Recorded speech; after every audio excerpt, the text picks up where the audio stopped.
dare to steal from my crucibles?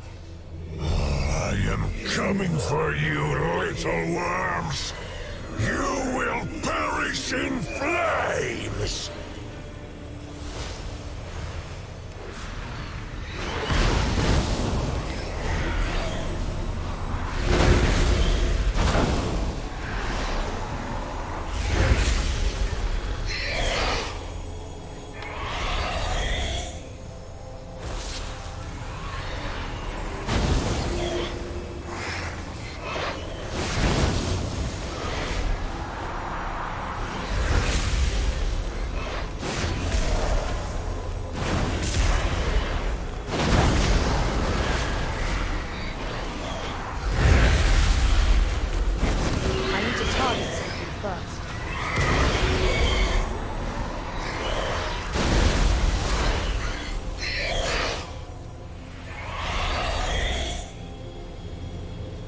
Too far away.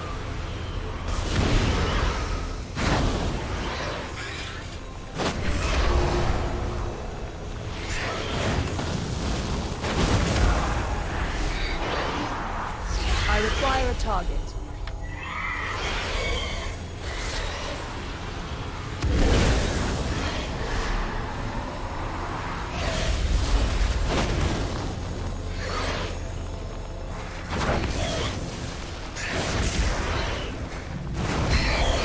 Have a target.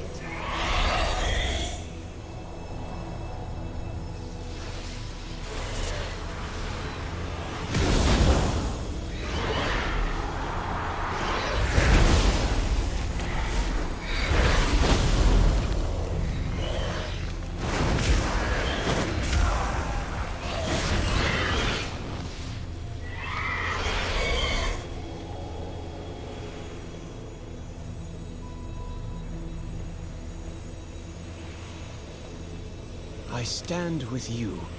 Fly true. Keep safe.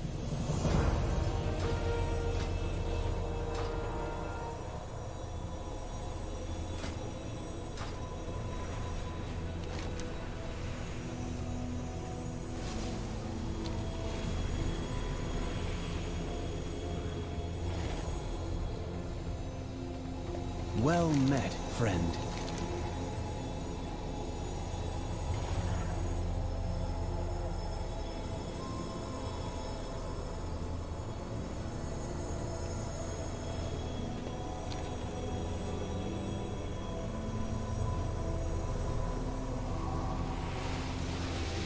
Malagos, have you returned?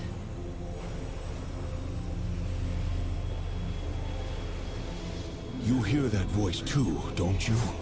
It's calling for Malagos, the previous Blue Dragon aspect.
Oathstone is awaiting.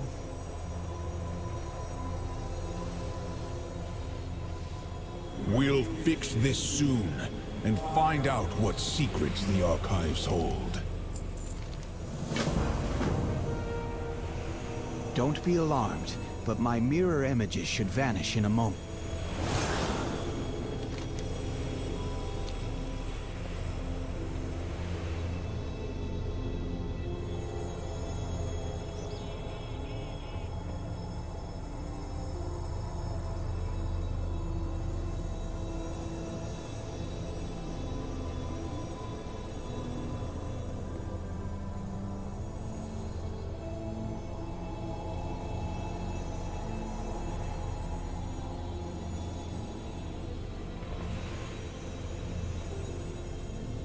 I need to target something first.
I require a target.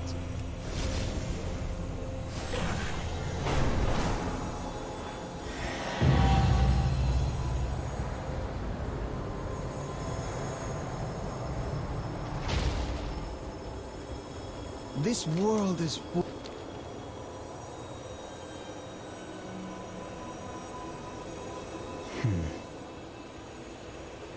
I was expecting Overwatch Malagos. 2 Ultimate. Where Oh is my he? god! Oh my And god! who are you? Overwatch Ultimate Battle Malagos. Bundle Pass. 20 You- skins. You cannot... Holy shit! This is such a fucking Cinder joke, goes man. some. Like, I'm gonna be real, like, In this a is such way. a... A simulacrum, created by her in order to preserve her memories and knowledge. It would seem a great deal of time has passed since she left. Yes. And much has happened. I sense an aspect. It's a long story. Both you and Malagos are gone. I see. And the rest of our flight? Where are they?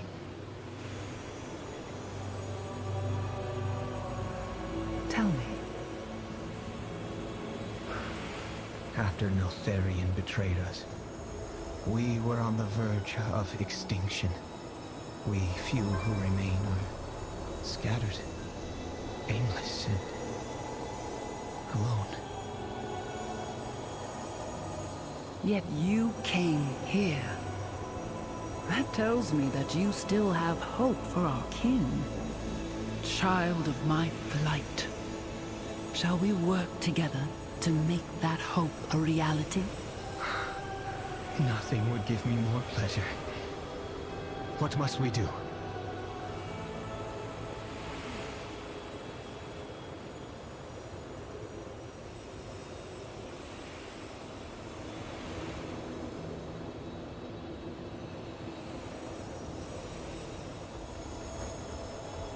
I know just what to do with you. I'll do what I can to repair any ley lines I Look, find, and send my So, mirror we're in images a to keep an eye on situation things while I'm now gone. where Good luck to the Overwatch two of 2, If the Tuskar still the live, main thing they that should know the Overwatch location 2 of is the major supposed to ley do lines. isn't happening. Child, That's right. You are staring. You at know me the only instead thing of that you were barking. supposed to get excited about with Do you the have more game? to say? They canceled it. I played apologize. defense for I Blizzard have heard many legends so of you. fucking My hard mind with is Overwatch swimming 2. with questions to ask. I said, listen, a battle pass is fine. I said only Blizzard could be a company that could take a game that was pay to play and make it free to play and get rid of loot boxes, and players would still find a reason to hate on it. Because I thought all of the people that were shitting on Overwatch 2 were unreasonable. Well. Blizzard once again has made me look like a fucking idiot. Because the PvE mode that Overwatch 2 was the main thing. This was the main selling point of Overwatch 2. Has been canceled. Let's hear it directly. And so we're left with another difficult choice. Do we continue to pour all that effort into PvE, hoping that we can land it at some point in the future? Or do we stick with this set of values we've aligned on Why not and both? focus on the live An game indie and focus company? on serving all of you? With everything we've learned about what it takes to operate this game at the level that you deserve, it's clear that we can't deliver on that original vision for PvE that was shown in 2019. What that means is that we won't be delivering that dedicated hero mode with talent trees, that long-term power progression. Those things just aren't in our plans anymore. And we know that this is going to be disappointing to many of you, which is why we wanted to bring it up before we talked about the roadmap. And to be perfectly honest, it's been really difficult for many of us and a lot of folks on the team who've poured their heart and soul into that stuff.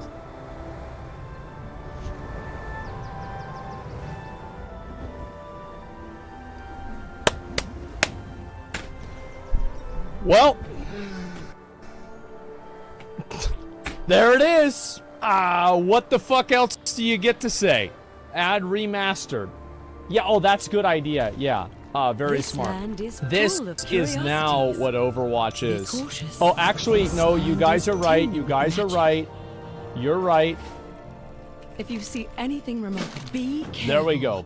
We'll Overwatch scowl. Reforged. Talk your ears off if you let them. So, oh man. I just don't know what to say, guys. I really don't. And I'm gonna watch a little bit more of this clip. How does something like that even get canceled? You mean rivers? I'm gonna be real. What nonsense are you on I about? don't understand, Where have you like, how come? can There's Blizzard magic in fuck the this land up 3 everywhere. times in a row? It's in every rock, plant, Because you animal. think that it's only this Why, time. The legend of Fox Rose This is the Portals. 3rd time Oh, Blizzard the has glee failed to codes. create a Yes, FPS they're everywhere. PvE experience. We try not to disturb them. The first time they failed Chief was Ken in Panoliak about knows more about that 2003 kind with of the thing. StarCraft With Ghost. That dragon, Panoliak Then passed. it was with Remember? Project Titan Renee's that they had to chieftain now. revamp and turn into Overwatch 1. that's right. She And was now, there with the for the funeral 3rd time, caravan with not the hat long trick, ago. they You just failed with missed her. Overwatch 2. Titan died for this? Yes. Whoever is running their PvE FPS stuff probably shouldn't be running shit anymore. I think this is so bad because it makes Blizzard, like, this is probably the biggest thing that Blizzard has, like, straight up done a 180 on. Like, they canceled Heroes of the Storm and, like, you know, development of it because it's just a dead game. Everybody knows that. But this is different because they didn't cancel this. They aborted it. It never even existed. Hang in there, Hanu. It's You're sad. no good to Noruk. I was really excited for this. I thought it was going to be fucking awesome. This was the main Shall we selling work point. together? Like, if you why is it called This is no time to Overwatch chat. 2? It's because Our there's going to be caravan with PvE ambush content they want money. to it. They took And half my now it's people, fucking and gone. many It's left so are fucking furiously sad, man. wounded. They gaslit players into We can thinking talk Overwatch 2 once had my something brothers new. and sisters are Look, Bait and safe. the switch. PvE mode, or sorry, the PvP mode, like, I liked it more than Overwatch Your 1. help is But, I mean, gratefully really, I stopped playing appreciated. Overwatch No more 1, I'm not waiting. playing I Overwatch must 2 save right now. Naruk. So, like, fuck, I Hanu, don't know. wait. But that's just my Please, read on it. stranger, Anyway, I'd you know, I do think that it appreciate was any help you upgrade. can offer But us. personally, the reason why I played Overwatch 2 and the reason why I was excited about the And game everyone else. had nothing to fucking do with some fucking 5v5 guard a garbage can. I have to guard a garbage can so it can move over to the to another, like, to a garbage disposal. Like, I don't want to do this. Like, I don't give a fuck. This is stupid. Like, I just wanted to play it. I thought the story for Overwatch was really cool. I thought it was interesting. I love the, you know, Overwatch, and I know this is going to be something that might trigger some people, but I think that I'm right about this. And try to listen to what I'm saying and not look at it on a surface level. I really like how Overwatch had some elements of storytelling that were like Dark Souls. Like, whenever you would play, like, you had spontaneous storytelling that would happen based off of interactions that players could create. So, for example, like, pre-game lobby stuff with, like, different characters and different voice lines to each other. I thought that was really cool. And I love the story of Overwatch. I knew a lot of the backstories for many of the characters. I mean, the Kirito cinematic was fucking awesome. I loved the Reinhardt one. The Reinhardt one was fucking S tier. Like, almost all of them were S tier. I must get closer. So even the Ramtrada one was S tier. The Diva, yeah, I mean, Diva is probably everybody's favorite, at least a lot of people's favorite. Kirito, well, what's her name? I don't fucking remember what her name is. But, you know, the fucking, the little fox girl with the little things on her headband. I don't fucking know what her name is. Kiriko? Yeah, whatever. And so anyway, you know, I thought these characters were really nice, even though I don't remember their fucking names. And, like, what happened, man? They're at, like, an indie studio with their excuse? Yeah. Imagine waiting since 2019 for this mode, and then they cancel it. Dude, I remember, like, let's go back. Asmongold, Overwatch 2, announcement, reaction. Oh, this is gonna be hard. Here we go. Oh, no. Okay, holy shit. Here it is. We're just gonna skip ahead like a lot, okay? Because this is just a cinematic. Who cares?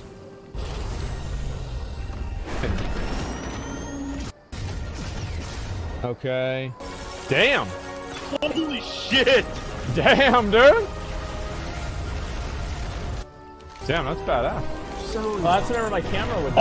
Oh, fuck! It's true! Oh, wow! Wow! Did you like it? Did you enjoy? I thought it was just gonna be a new mode! Awesome. Let's swap stories again soon. Be on your guard. There's nothing so cunning and cruel as What a shade surprise! unknown. Bait and switch, as usual. There are no I thought. trolls here.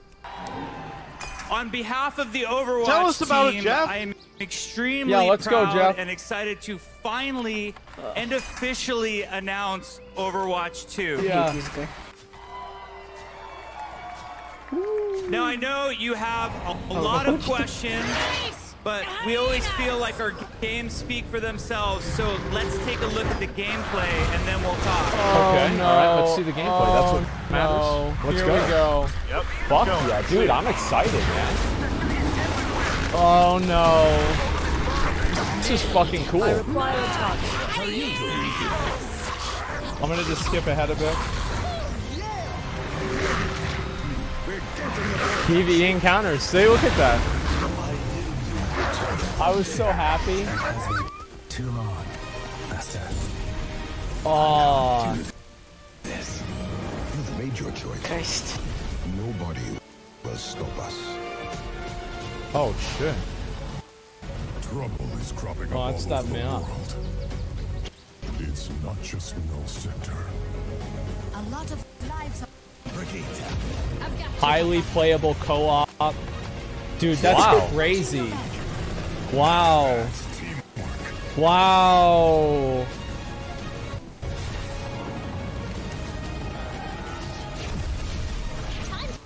Wait, oh, there.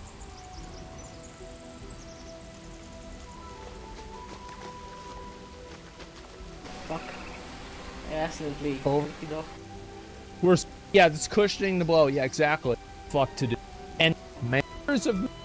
They must have known for the longest time it wasn't coming. Yeah, maybe this is why. I knew you would return. I was so happy. It has been too long, Master. Oh. Do this. made your choice. Nobody will stop us. Oh shit. Trouble is cropping up Oh, all that's that over the map. world. It's not just Null Sector. A lot of lives are... Highly playable co-op. Dude, that's Wow. crazy. Wow. Wow.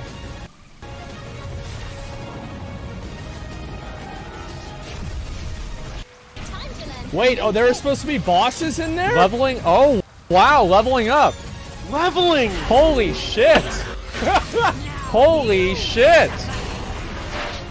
Holy shit, dude. Let's go, dude. Everybody was so excited. Wow. Look at that. That's a lot. That's one of the new maps. PvP mode push. I think this mode's fine. Man. Oh, so this is just like holding a team fight, I guess? I don't know. Okay. New look.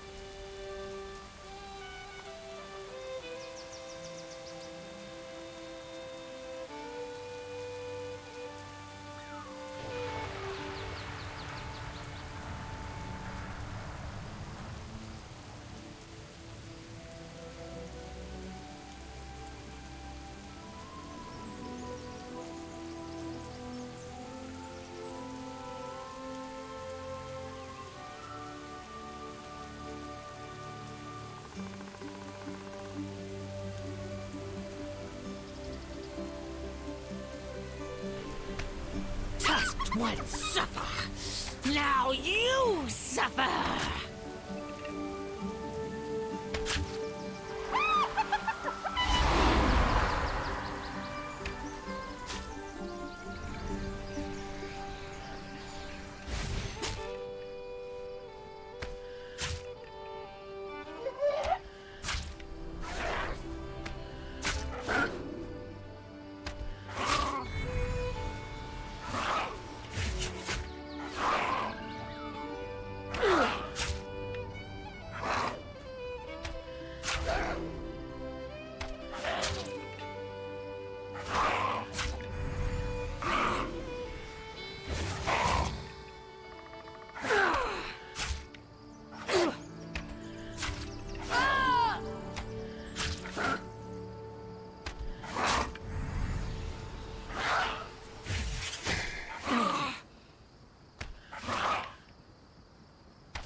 that's what matters. Let's Here we go.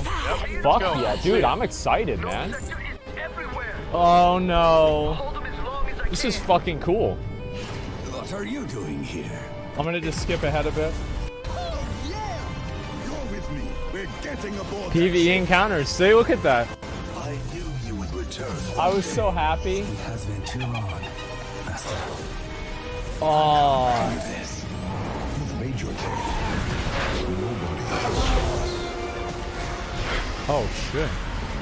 Trouble is cropping Oh, that's that man. A lot of lives are... Highly playable co-op. Dude, that's crazy. Wow. Wow.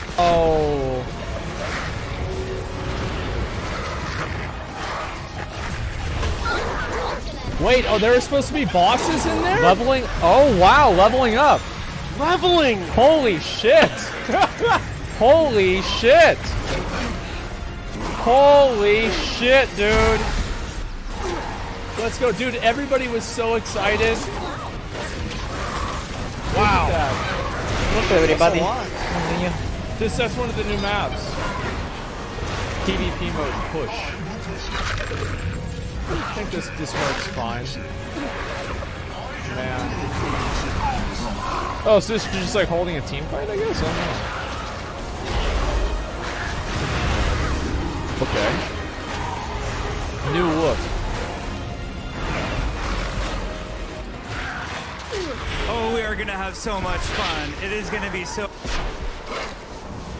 No, it's not.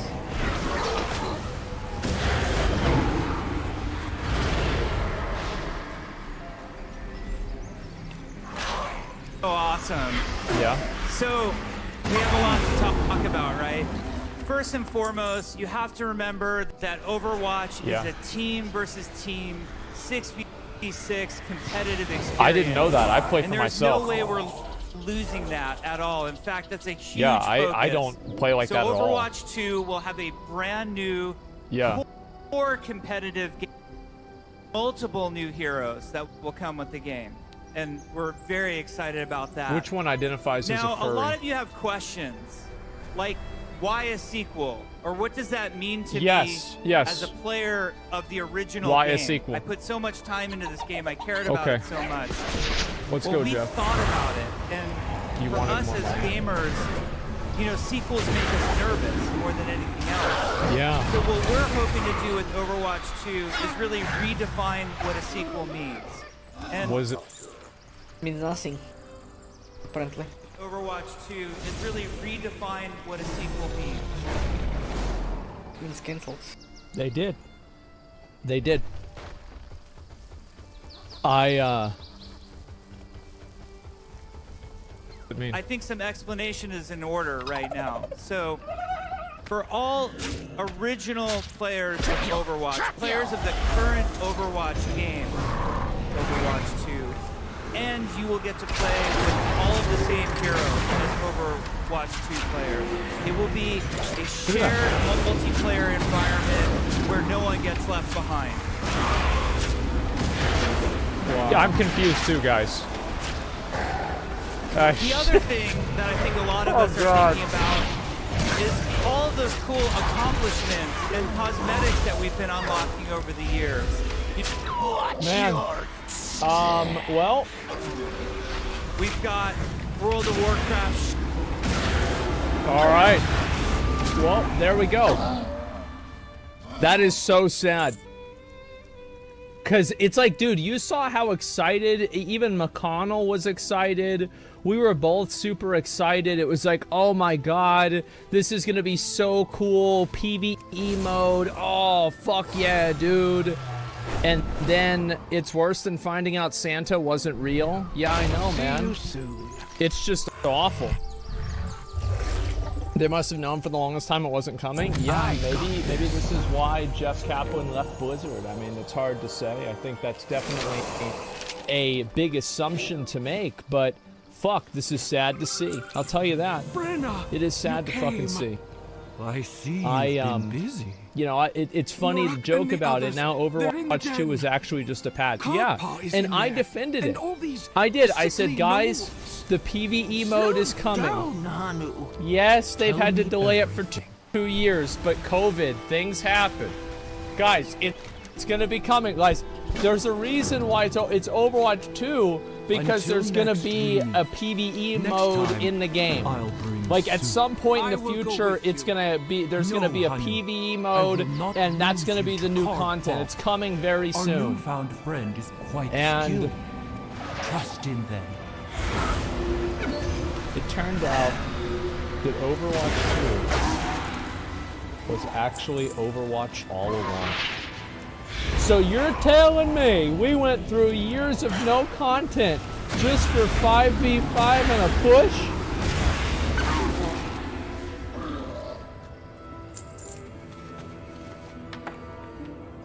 Yeah, it's disgusting.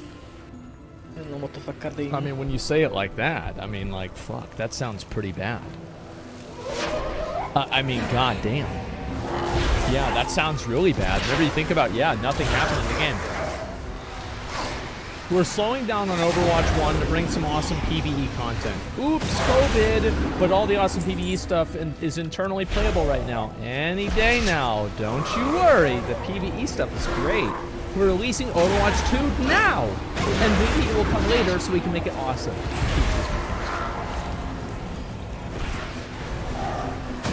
Oh my god. Insane. Considering they said they had to make Overwatch 2 with the updated engine so they could do all the PvE stuff which wasn't possible in Overwatch 1. Hilarious. And for the record, the language used was very clear. The mode is canceled. We will keep getting little PvE modes that we play once for 10 minutes and that's it. A seagull on talents becoming jokes. Yeah, I guess so. I honestly can't with this development team. I was worried whenever they split up the PvP and PvE, but wow, but no hero missions or talent trees, arguably what I was most excited for. Why promote Overwatch 2 as primarily a replayable PvE experience and scrapping? Yeah, I wonder why. Man.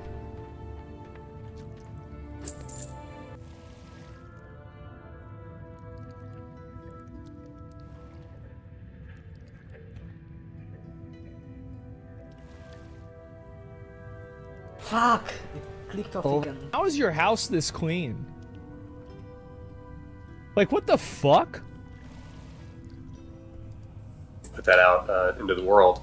And so we're left with another difficult choice. Do we continue to pour all that effort into PvE, hoping that we can land it at some point in the future? Or do we stick with this set of values we've aligned on and focus on the live game and focus on serving all of you?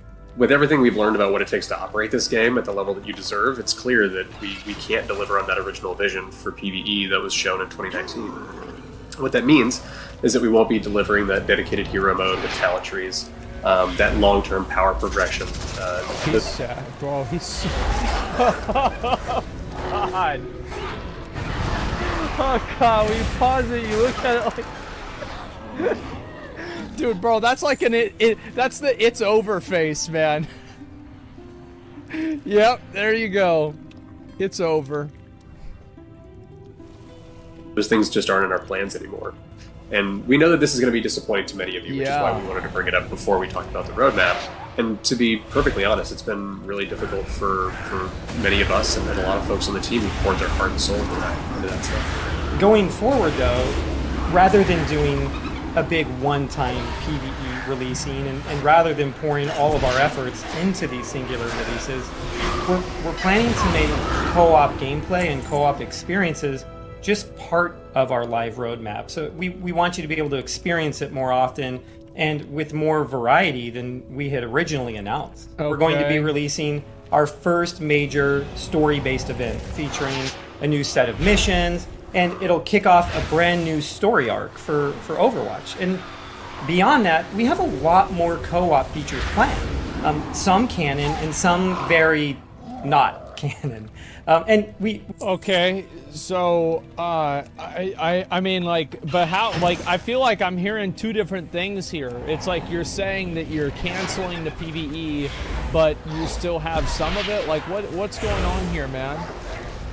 we just want to give ourselves flexibility to explore the universe of Overwatch and its cast of heroes and villains, as well as just try new things. We're going to continue to Why don't you try PvE? Find the most exciting ways of bringing new experiences to the running game on a frequent and consistent basis. Because, like, I'm gonna be real, like, Overwatch is a fun game. Like, at a baseline level, it is a great game to play. In terms of, like, it's like responsiveness is like fucking S-tier responsiveness. Moving around in the game is S-tier. Like, the visuals are S-tier. Like, so many things about the game are S-tier, but I just don't want to sit there and play a 5v5 every fucking time. It's fucking boring. It's incredibly fucking boring. It's the same thing every single time. And I get that some people love that, right? I mean, look at League. I mean, sure, that's the way that some games are. But to me, man, like, I was really excited for this. I actually was gonna... Like, I never really played, like, Warframe or Destiny, and I thought this was gonna be, like, Blizzard's take on that. And it's just not that. Let's bring up that roadmap that Jared was talking about, because, Jared, there is a ton coming to Overwatch 2 soon. Okay, so Quest Watch, there's a dog, story missions, okay. Yeah, it's kind of ridiculous, actually, when you see it all laid out like this. Let me just do... It's so crazy, isn't it? Wow, it's insane. You're adding a new map? I can't believe it. A quick run through. There's a lot to absorb, and we'll be talking a lot more about this in the coming months. But in Season 5, you see us dip our toes into that very non-canonical storytelling that Aaron mentioned. And we're not talking about all the details of what that season is going to be like, but it's going to be a brand new experience with a really cool, very integrated narrative for the Battle Pass. A bunch of new features and playable experiences, plus a bunch... So you have to, like, buy the Battle Pass in order to do the new content? Oh, come on, man. Like, it's just... But, bro, I'm tired. But I'm about to have to go lay down. Season 6 is going to be the biggest season we've ever released, and arguably the biggest live release in Overwatch history. A ton of great PvE story content, but also that new support hero, a new permanent game mode that's going to go into unranked and competitive playlists. Season 7 and 8, you know, we have another hero, a tank, coming this time. New control map. There's a ton. Don't they have... I feel like they have too many tanks. Look forward to this.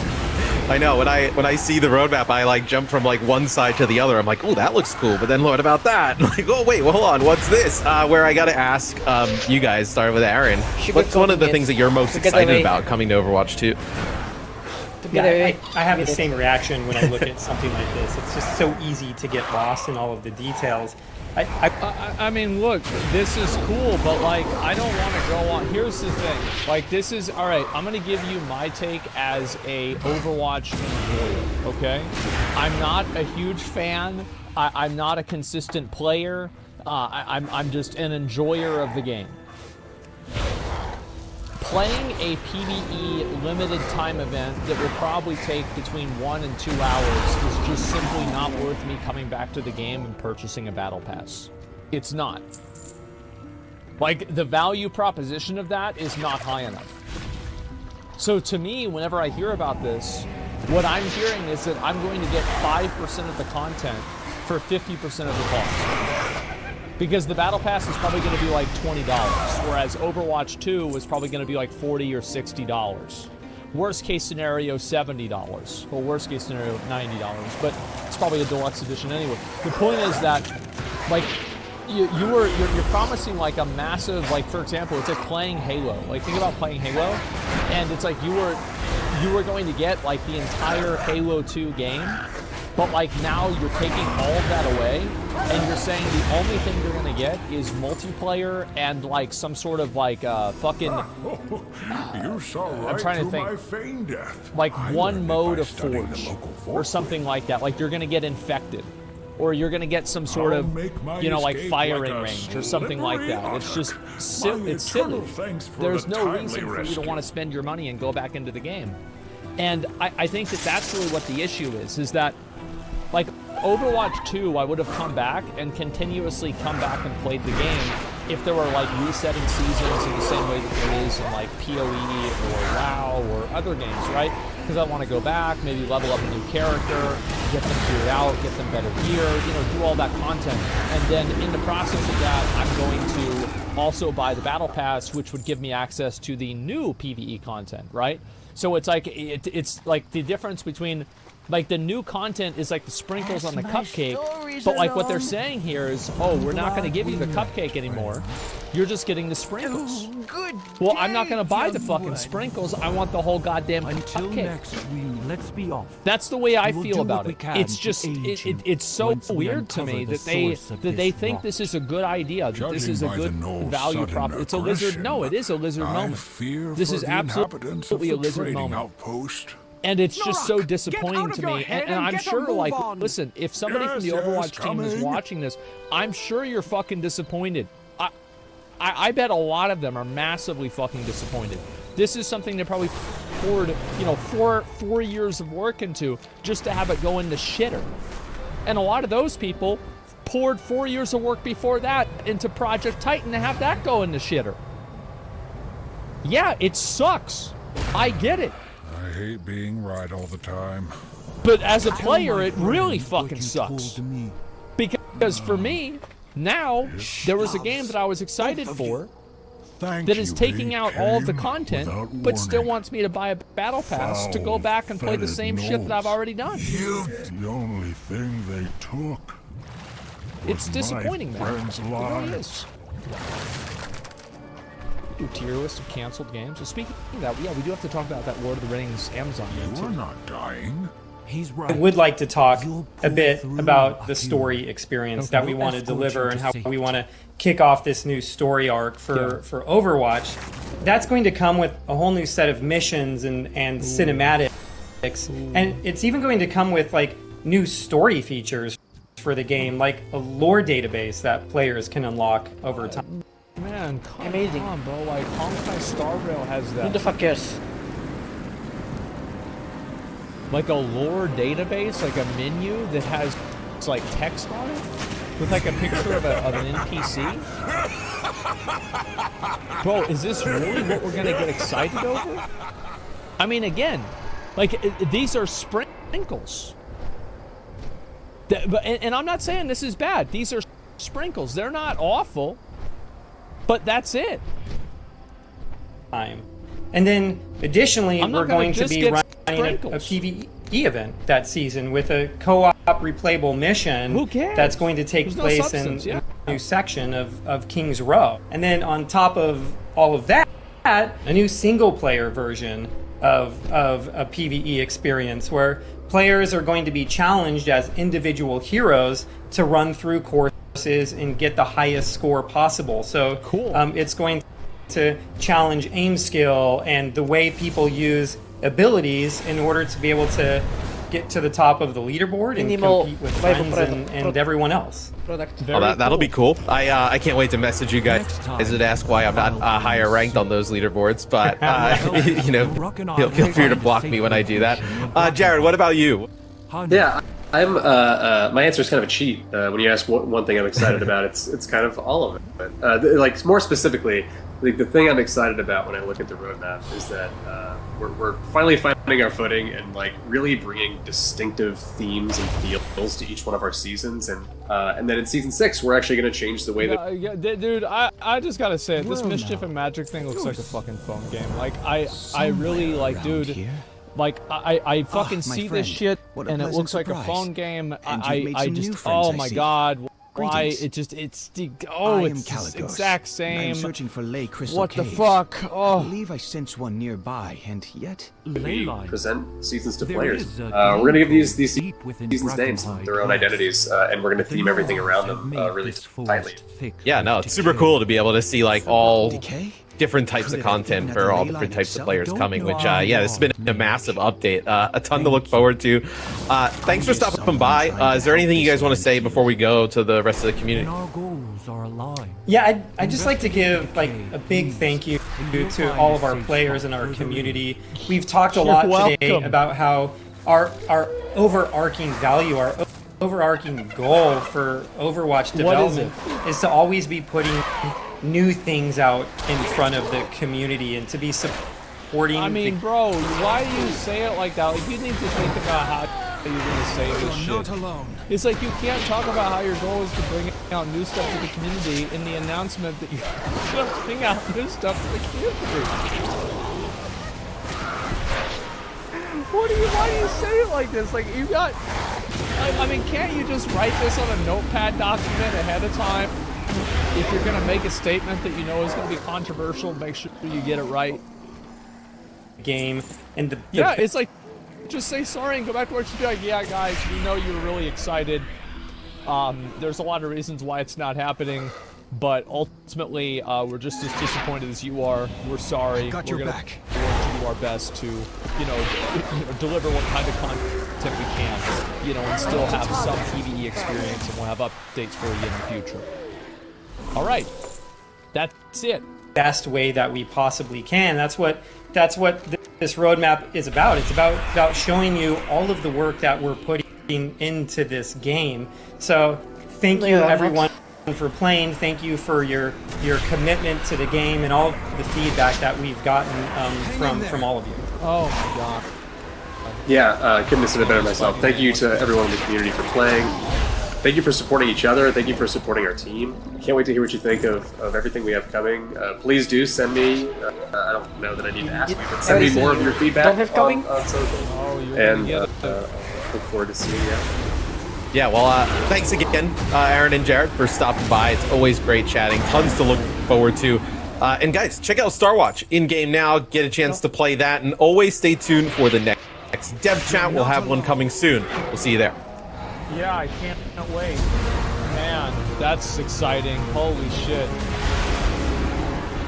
Man. Oh, wow. Who's excited? Are we excited? Man, it's great to see everyone unanimously agreeing that this decision is horrible. I've never legit seen a gaming company that's failed and managed to disappoint their fans as at literally every step and in every... You're not alone. I've literally never seen a gaming company that's failed and managed to disappoint their own fans at literally every step and in every way possible. We've shifted our values for how we want to make the game. We now value lying to our fans for 4 years and sucking as much money from them while we do as little work as possible.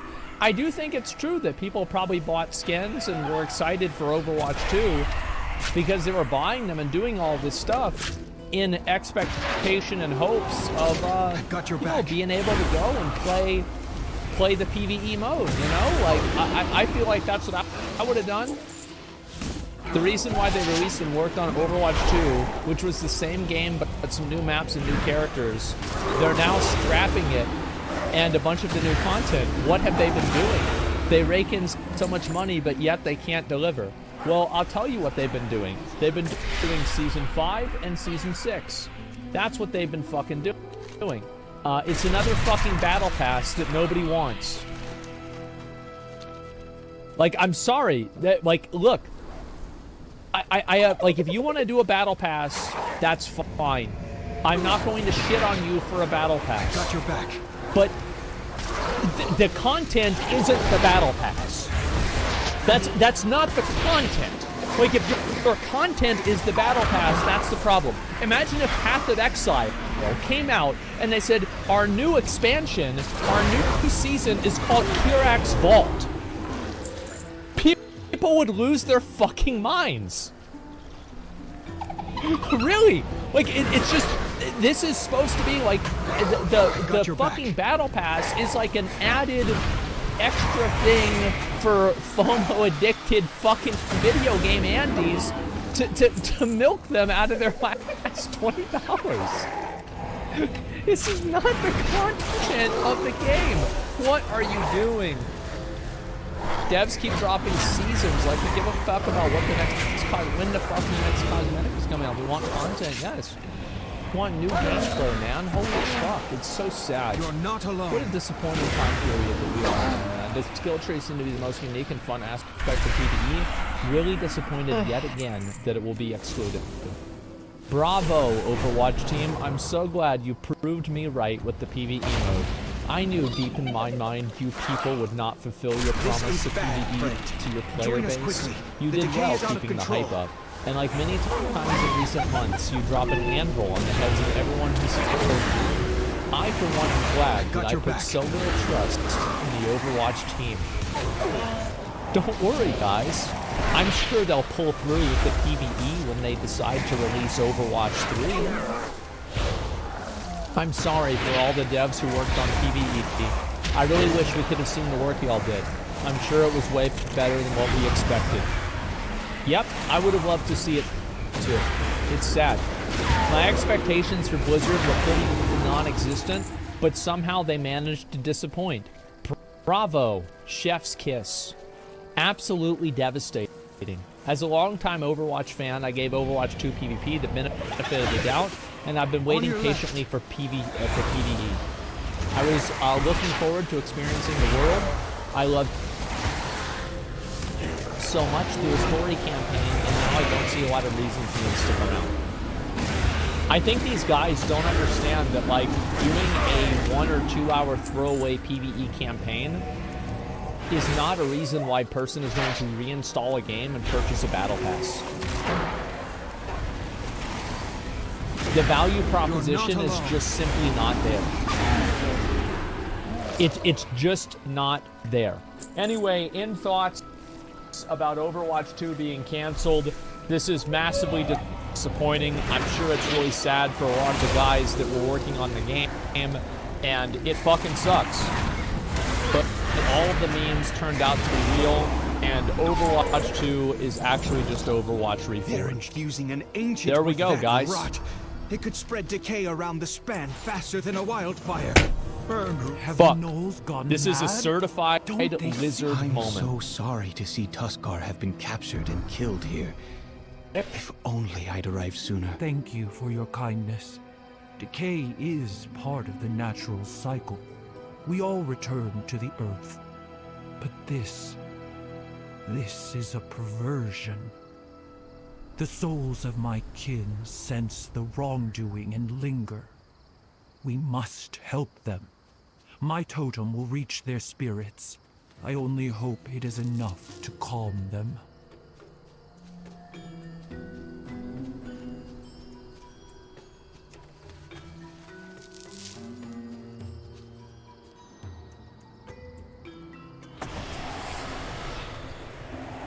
Please, tell my son Rui and Iskara that I love him, and I'm sorry.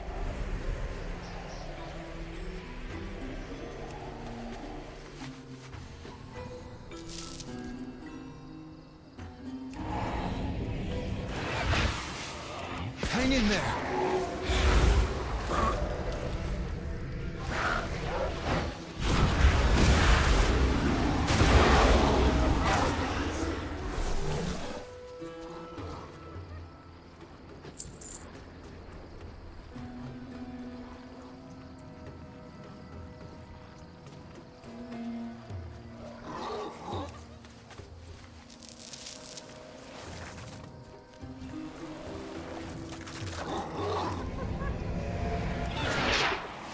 Hang in there!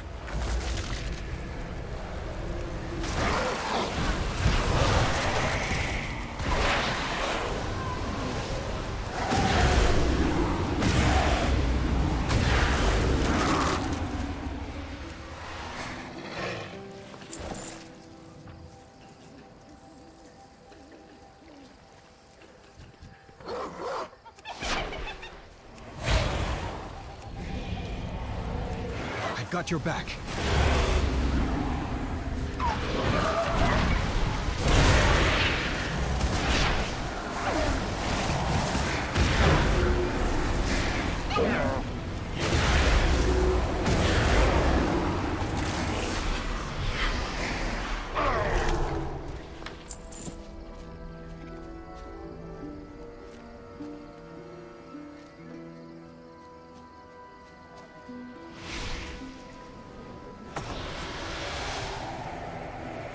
if that decayed ancient reaches Istana.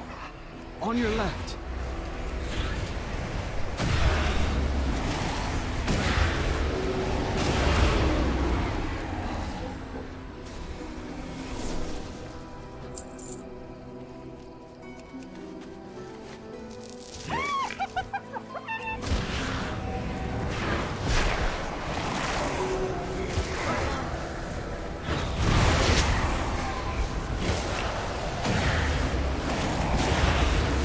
Not alone. I do not have a target.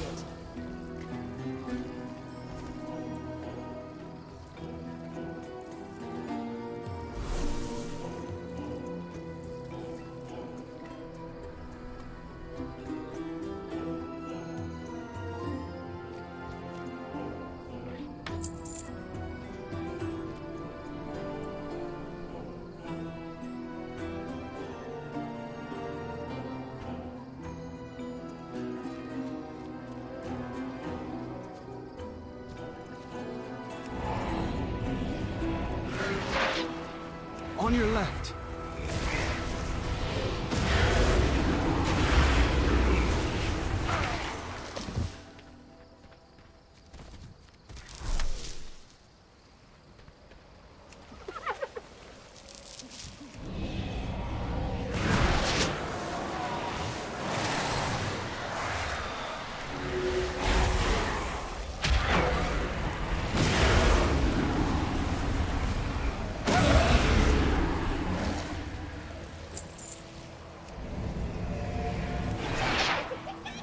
Got your back.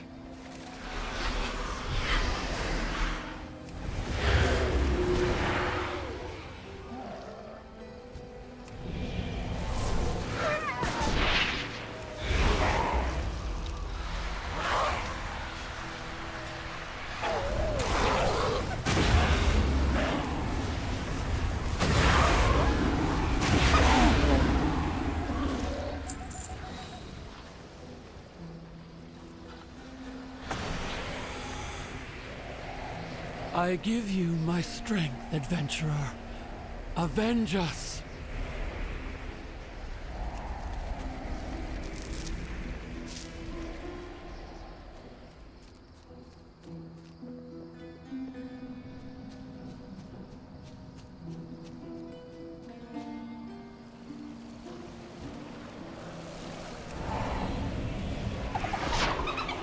Hang in there!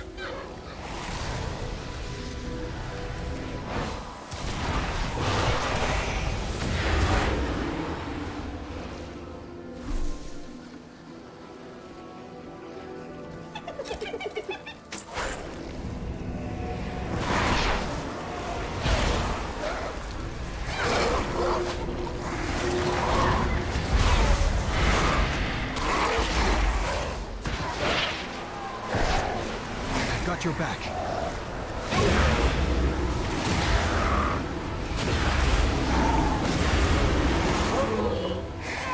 I require a target.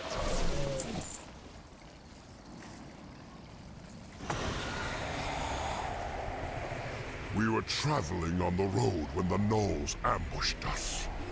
Take the strength of my spirit to drive them back.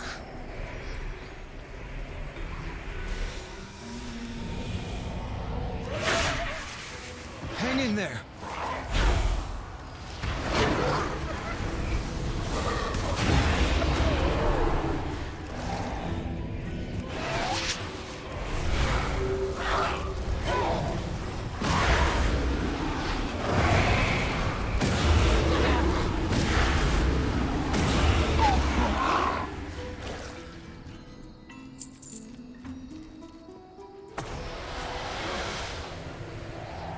Please, don't let this decay spread to Istara. It will consume and destroy everything. Got your back.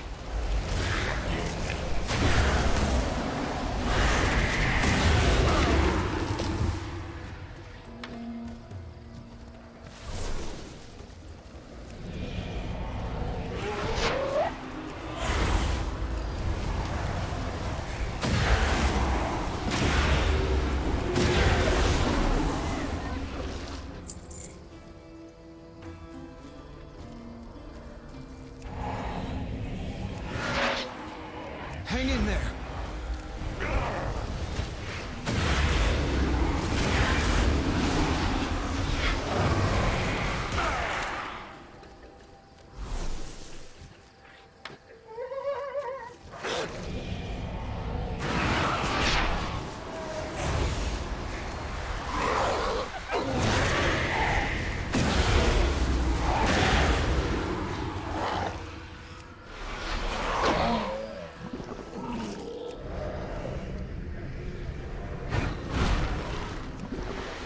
Hang in there!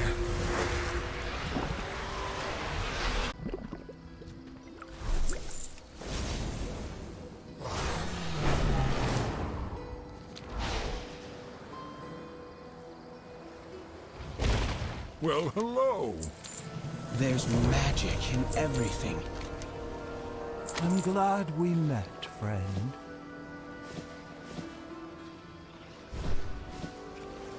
I'm glad you've come. The Azure Archives have a vast collection of magical items. I won't have much control over this, but surely something useful will come out. Nope, not that. Definitely not that. I'm losing connection. Come on. I think this will do. Oh my! Let's do this, friend. Hop on the book. By Norganon's beard, this thing has a temper. Hold on. There. Now, first take down those shamans holding a barrier around the ancient.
ancient is vulnerable.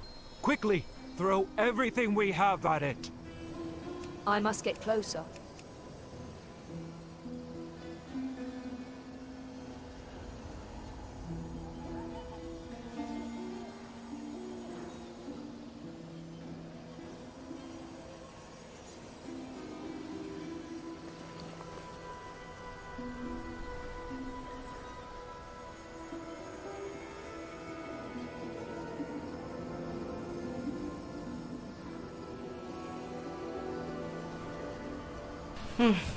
I'm out of range. It's not enough! Come, my friends, my family! Help us protect our home! Excellent! Now to the cave, before more come!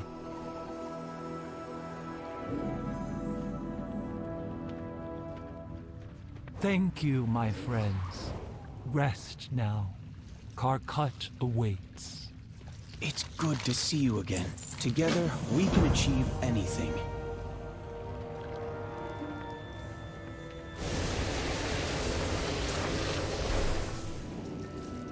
I am here. Thank you. So he is flesh and blood after all. We were beginning to suspect you were also some spirit. I assure you, I am very much alive. Now, hero, destroy those pockets of decay that remain. I'll funnel arcane power back into the rotted part of the ley line. It may just be able to restore its power. What is this? This shifting of the energy? It's done. Thank you for your assistance, all of you. I've placed a barrier around this ley line to ensure it's protected from further decay. Let's leave this place before more of those gnolls descend upon us.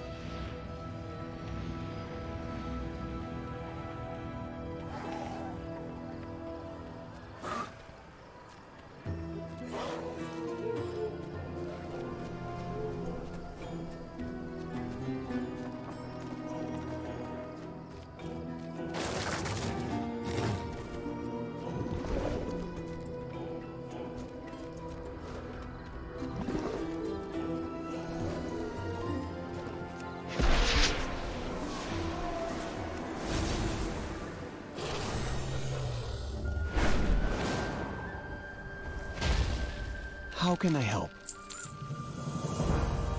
You must be new around here. I should get back to the Azure Archives now. I'm glad I was able to help your people, Brenna. Nonsense. You must join us as well. Nothing could be more important than a warm bowl of soup after a difficult battle. And I thought you would want to discuss the other Gleam Coves. Others?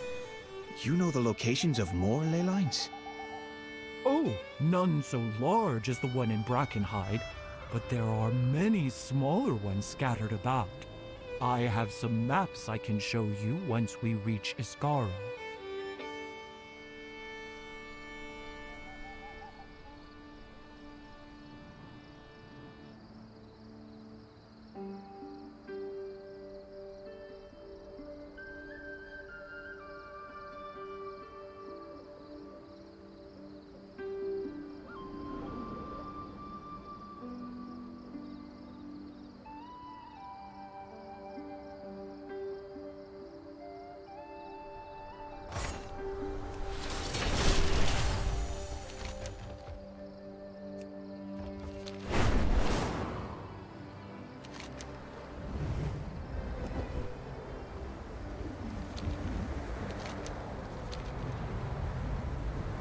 Norak!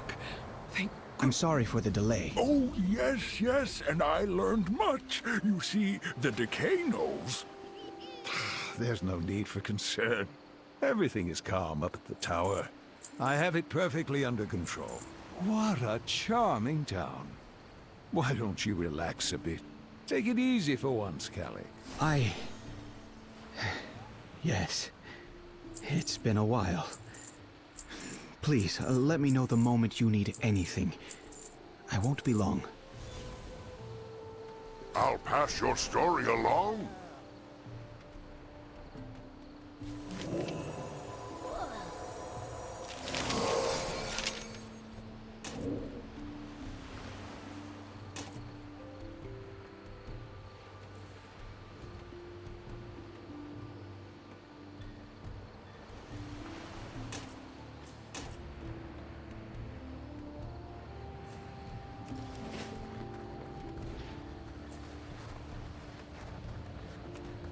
Who speaks before me?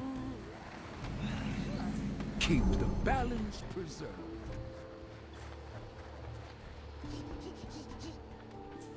What brings you here?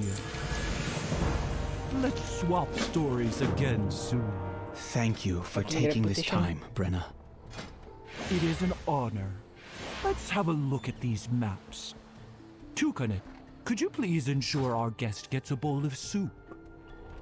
Oh, that's all right. Thank you. Nonsense. Look how thin you are. Some eel gut soup will get some much-needed blubber on those bones. What? Too far away.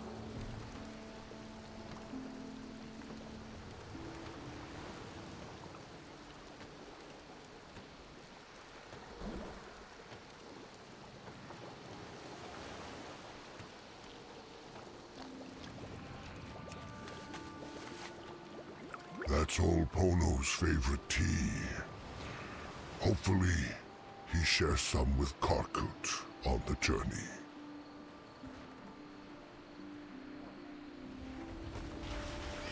Perhaps you have a use for these things. Let's trade again soon.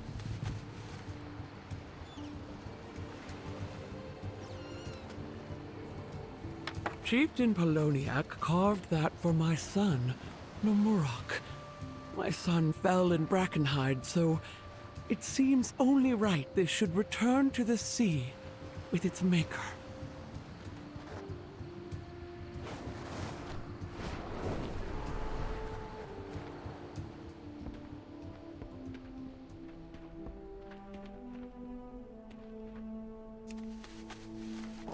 As the tales go, if old Penoliak's spirit returns to us restless, we will carve a stone statue for it to rest within.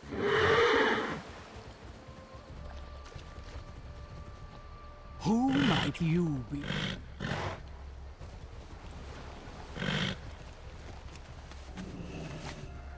Chief Poloniak was a great fighter.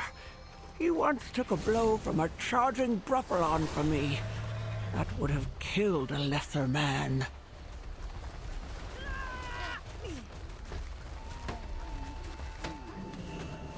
Thank you, Traveler. We should be just about done here. Could you tell Brenna?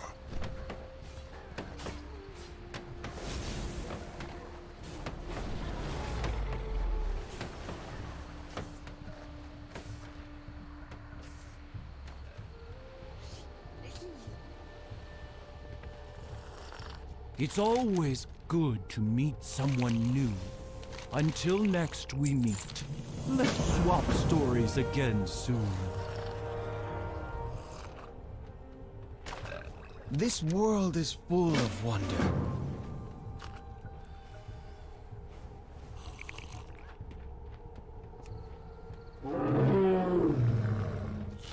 What brings you here? We were hoping you would join us, friends. A chieftain's return to the sea is a celebration for all. If you don't mind me asking, how did he pass? Was it the gnolls? Oh no, Caligos. It was simply his time. Penoliak was a stubborn old coot, but even he had to succumb to age eventually. Not all deaths are violent, dear friend. To be honest, I can't remember a time when they weren't.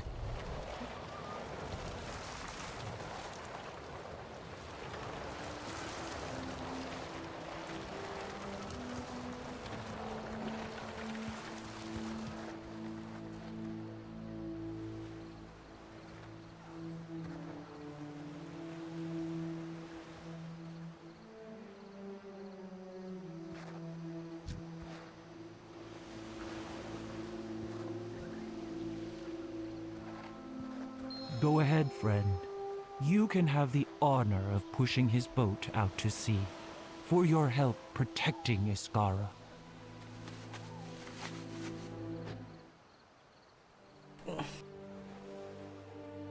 You treasured us all.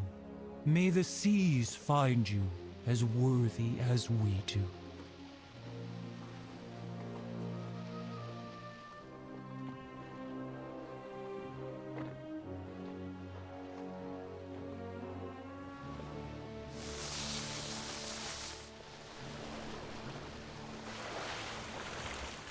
Look!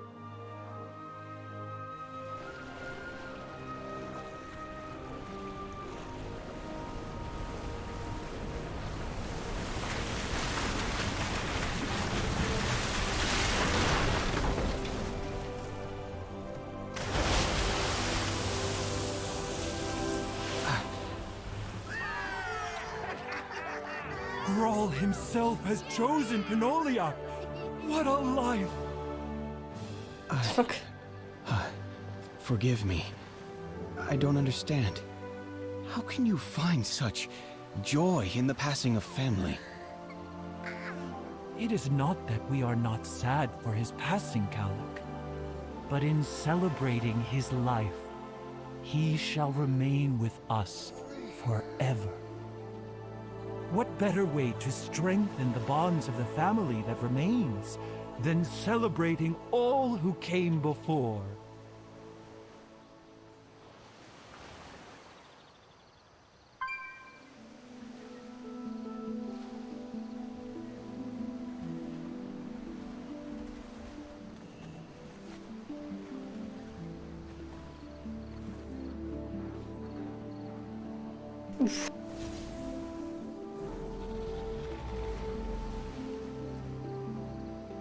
When Overwatch 2 was first announced, a lot of people had trouble justifying the 2 at the end of the title, and for good reason. After all, largely the game looked the same, graphically, gameplay-wise. There's magic in everything. Heroes, Good luck.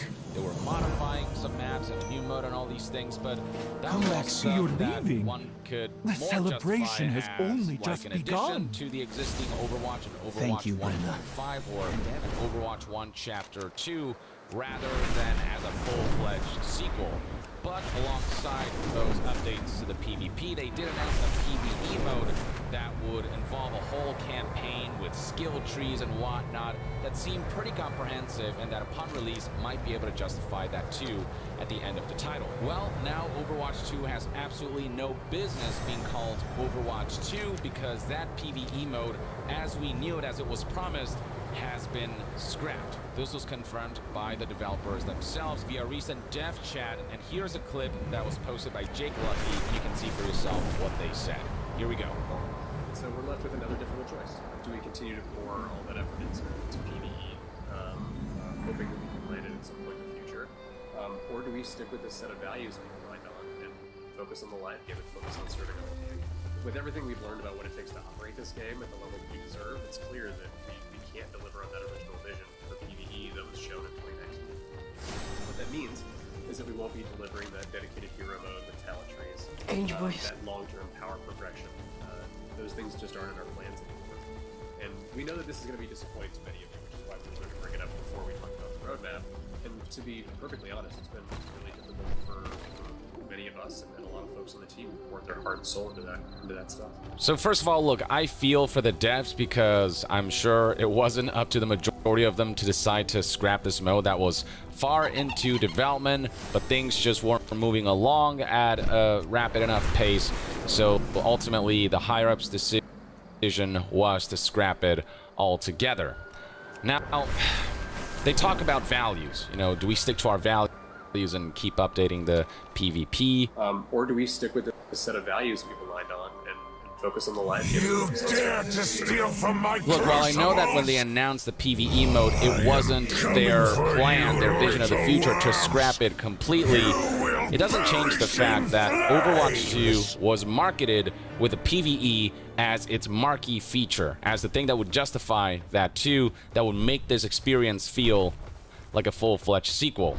And now people who've invested into Overwatch 2 are just not going to get that, and you know, it's just that kind of marketing is so deceptive. Even if this wasn't how they wanted things to go, it doesn't change the fact that there's clearly some kind of woeful mismanagement here, that they just couldn't predict the scope of this project to such a to such an egregious degree that a lot of players who were engaged with Overwatch 2 looking forward to this PvE mode that would justify their experience with the game, they are no doubt feeling duped, and for good reason. All this waiting for absolutely nothing. Regardless of what happened behind the scenes, the second that Blizzard made such a huge deal about the announcement of this PvE mode, they had a responsibility and obligation to deliver, and they failed, I mean, miserably on that front, on a level that I feel is rare even in this AAA landscape where we have seen a lot of flubs. Look, I know game development is hard, but Overwatch 2 to me has always felt like a project that should not have launched when it did. You know, they decided that they'd launch the free-to-play mode first, and then they would release the PvE after. You know, I always had that thought of they to do one small request. I hope that worked. I need my flight. We will see in due time.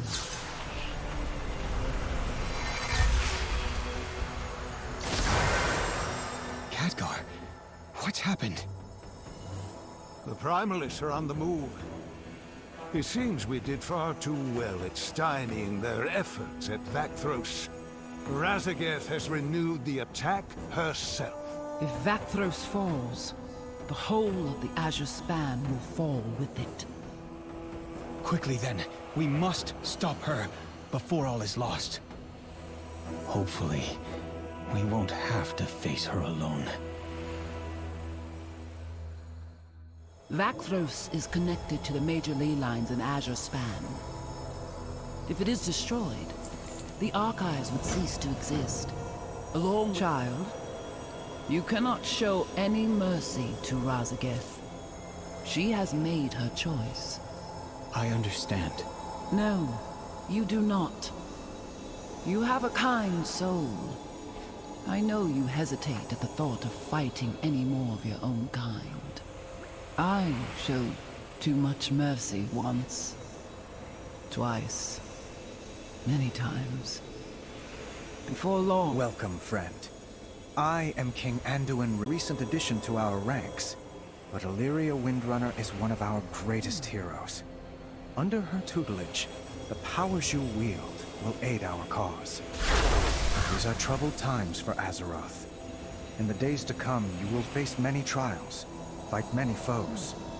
Know that you are never alone against the darkness, for the Alliance stands with you. I look forward to hearing of your progress. Something tells me we will speak again soon. Safe travels.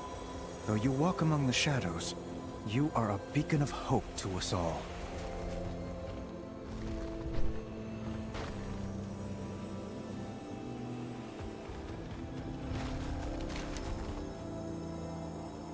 What am I supposed to reach?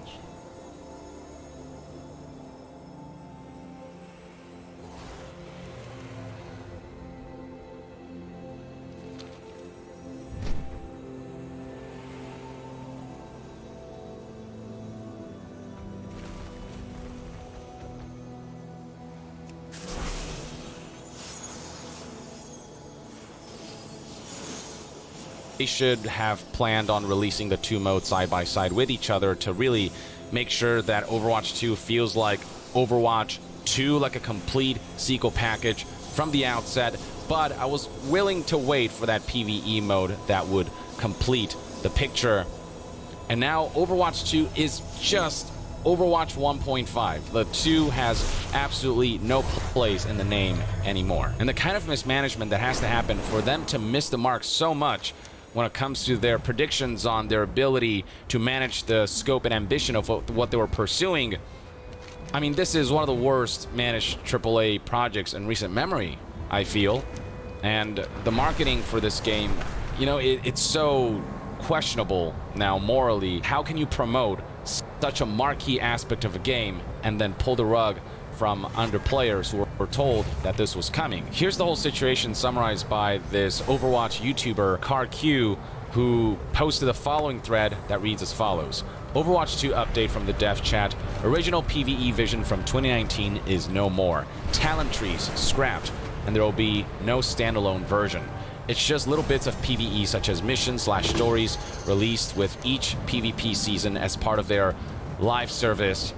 Man, not only were some of the most compelling features of the originally promised PvE mode significantly scaled back, PvE is now essentially being served piecemeal, little bits at a time instead of as a whole complete experience, which is just not what I wanted. I wanted a full campaign-like experience. That's what people are looking forward to, something that feels complete from the outset. Instead, now we're going to have to wait for every season to bring us new updates, and we do get as part of now the live service.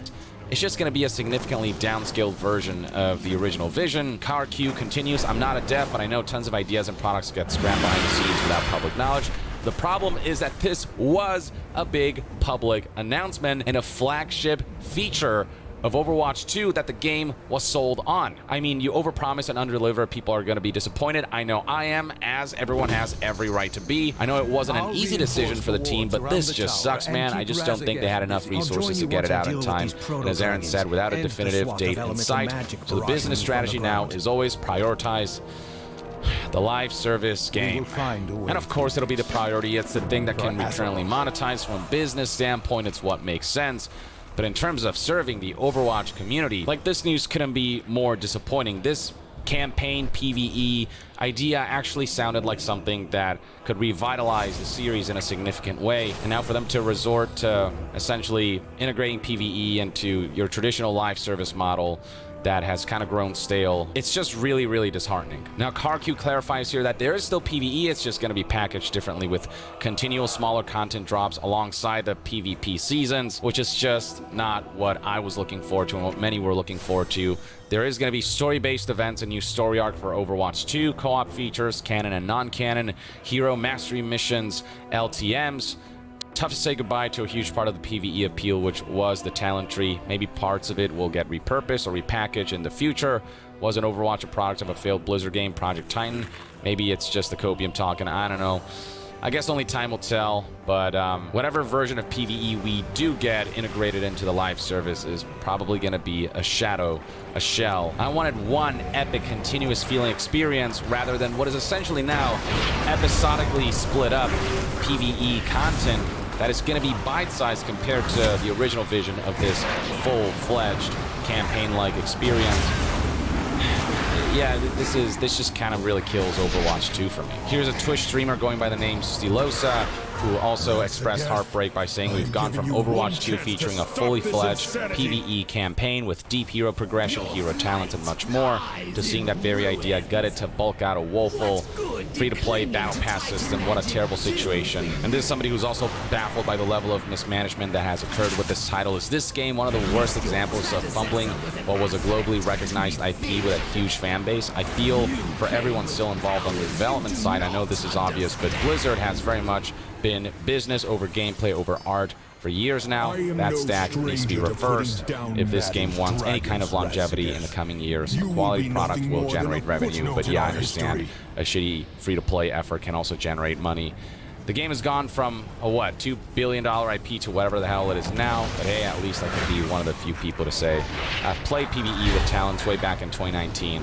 For those who, got to preview that stuff, I guess, they got to get a taste of what was to come, but for the rest of us, yeah, we just kind of have to accept that Overwatch 2 is, I don't even know, like, They need to get rid of that too at the end of the title. Here's another pundit expressing similar sentiments about how poorly managed this project has been. As a massive Overwatch fan, says Benji Sales, who has played constantly since beta for Overwatch 1, it's possibly the most mishandled major game IP I've ever seen. Overwatch 2 is still very popular, but so much money and opportunity for growth has been left on the table due to years of mismanagement. I couldn't agree more. Like, yes, it's still doing well enough, but imagine how much bigger this IP could have been had the campaign launched alongside the PvP mode, had the PvE been this fully fleshed out thing, and had they played their cards right, not rushing Overwatch 2 to launch, and just being more meticulous about the management of all of their ambitions with the sequel. Overwatch, I think, could have been in a significantly better place. Plenty of people pointing out how this PvE was the thing that was going to justify Overwatch 2, but, with this PvE mode now being completely scrapped, or at least being hollowed out to a point where it's no longer recognizable. What's the point of Overwatch 2? You know, why does it exist instead of it just having been an update to Overwatch 1? You know, that PvE story campaign in Overwatch 2, the thing that justified the 2 at the end of the name? Blizzard scrapped it, and now it's tied to the Battle Pass. It's actually freaking over. Here's a similar tweet from another pundit who said, "You mean the entire main reasons and big polls for Overwatch 2, that being a deeper single-player campaign, is canceled? Activision Blizzard is such a pathetic company." And these are tweets that are garnering tens of thousands of likes and millions of views, as you can see right here. Same with this one right here, 14,000 likes and 500,000 views already. And these tweets have only been up a couple hours. These sentiments will spread further across social media, and the optics are just gonna be really awful for Blizzard. We're at a point now where I just feel like it's impossible to trust anything Blizzard says, any optimisms they express about their ongoing and upcoming projects. This all makes me question whether Diablo 4 will somehow be mishandled. So far, so good, but come launch day, will something happen where the game's optics will be ruined and they won't be able to fulfill certain ambitions and promises? I don't know, I hope not. I'm really rooting for that game because it does look damn good, but stuff like this just makes me question everything about Blizzard, and this is a company that's already been on mighty thin ice. Here's one more for good measure, somebody commenting on the very reason for Overwatch 2's existence being completely scrapped, and pointing that out once again. Tens of thousands of likes, hundreds of thousands of views. This is just a topic that, will make quite a few headlines throughout the coming days. As all this is unfolding, I've seen some people bring up this tweet from back in January 2022 from Tracy Kennedy, who's now at Riot but was formerly with Blizzard, was a producer on Overwatch, and had this to say about Bobby Kotick that may potentially reflect on why things turned out the way they did with Overwatch 2 PvE mode. "Bobby, tell everyone about the random projects for Overwatch 1 you all would shove us on. The team would do overtime for only them to get canceled, and for months of Overwatch 2 dev to have been lost. Or how almost entire teams are turning over and citing you as a reason.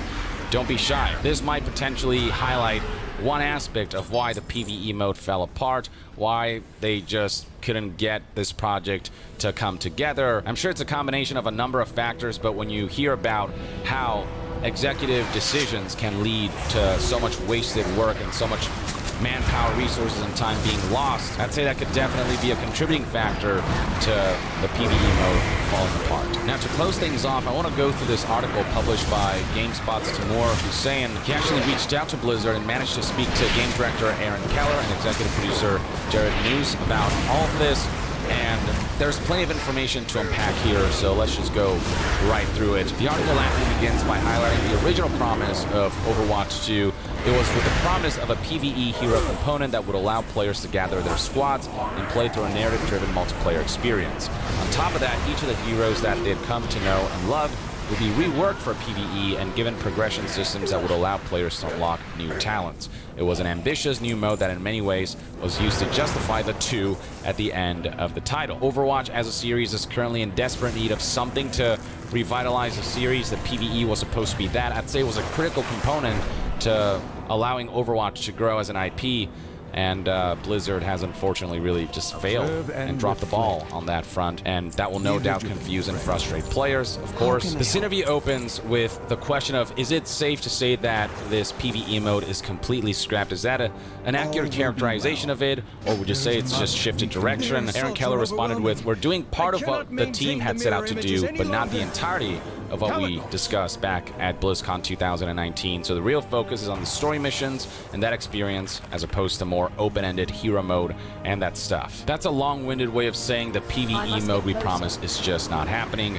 Eventually, when pressed further, when asked, so it's fair to say that the experience that you showed during the first Overwatch 2 reveal is not going to be the one that will be released. Talents and that power progression system, which was the main draw of the sequel title. When did you realize that you weren't going to be able to execute on this project? And this is an enlightening part of the interview where Aaron Keller said, "In the years following our announcement at BlizzCon 2019, we had a really large portion of our team working on the PvE side of the game, and I think players of our live running game could feel that because we eventually stopped making content for it because so much manpower went to this in development PvE side of things, and it detracted from content additions to the PvP component. It's been maybe 2.5 years since last year that we launched, and we don't want to be back at a point where it's another 3.5 years since launching a PvP map.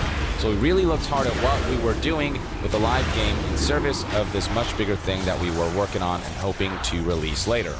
The interesting thing about it is, it's such a difference releasing content for players that are playing your game instead of saving up all of that content for one big release that you're going to do later. So we came to the realization that this wasn't the right way to be developing for all of Overwatch. It was about 1.5 years ago that we made the decision to really shift strategy. That's when we rapidly shifted the resources on our team to work on launching Overwatch 2, and that's what came out last October. At the same time, what we came away with from that first experience was a new value for developing Overwatch. I don't know how not delivering on the most exciting thing that you advertise about your project is considered in any way, shape, or form a kind of value that you hold. It was a new value for running the team, namely to always be putting out fresh, exciting, fun, new experiences for our players. As we were running up to launching Overwatch 2, we realized that we could not build that other game, the PvE mode. We couldn't save up all of that content over the course of what was looking to be at least the next several years to finish it. And by doing that, pulling more and more resources away from the people that were all playing our game and all the people that would be playing Overwatch 2. Basically, they came to the realization that logistically, it was impossible to both manage the live service component of the PvP to a satisfactory degree while also in parallel developing this big PvE experience and campaign mode that would essentially split the team too much, would spread the team thin, and wouldn't allow for the PvP component to thrive. They'd have to pull so many resources to create this PvE that would take years to make that it was just not tenable. And look, the explanation is appreciated, but it doesn't change the fact that it's you guys' fault for not taking all of these logistics into consideration. It's like logistically, that's up to management to, well, manage all of that and to make sure it's within a certain scope before announcing to the public, here's what we're doing. Ultimately, they made the decision later last year that we would focus all of our efforts on the live running game and all of our PvE efforts on this new story arc that we're launching in Season 6. And then on top of that, to keep all of our PvE efforts, all of our co-op efforts invested in our seasonal releases rather than that one big box release. Now, one big takeaway from all of this is that they actually knew well in advance before announcing today that the promised PvE mode would be scrapped. It says right here that they made the decision later last year that they would make this shift, and yet only now are they announcing that this is what's happening. So they knew for a while that this is how things would turn out, and yet they kept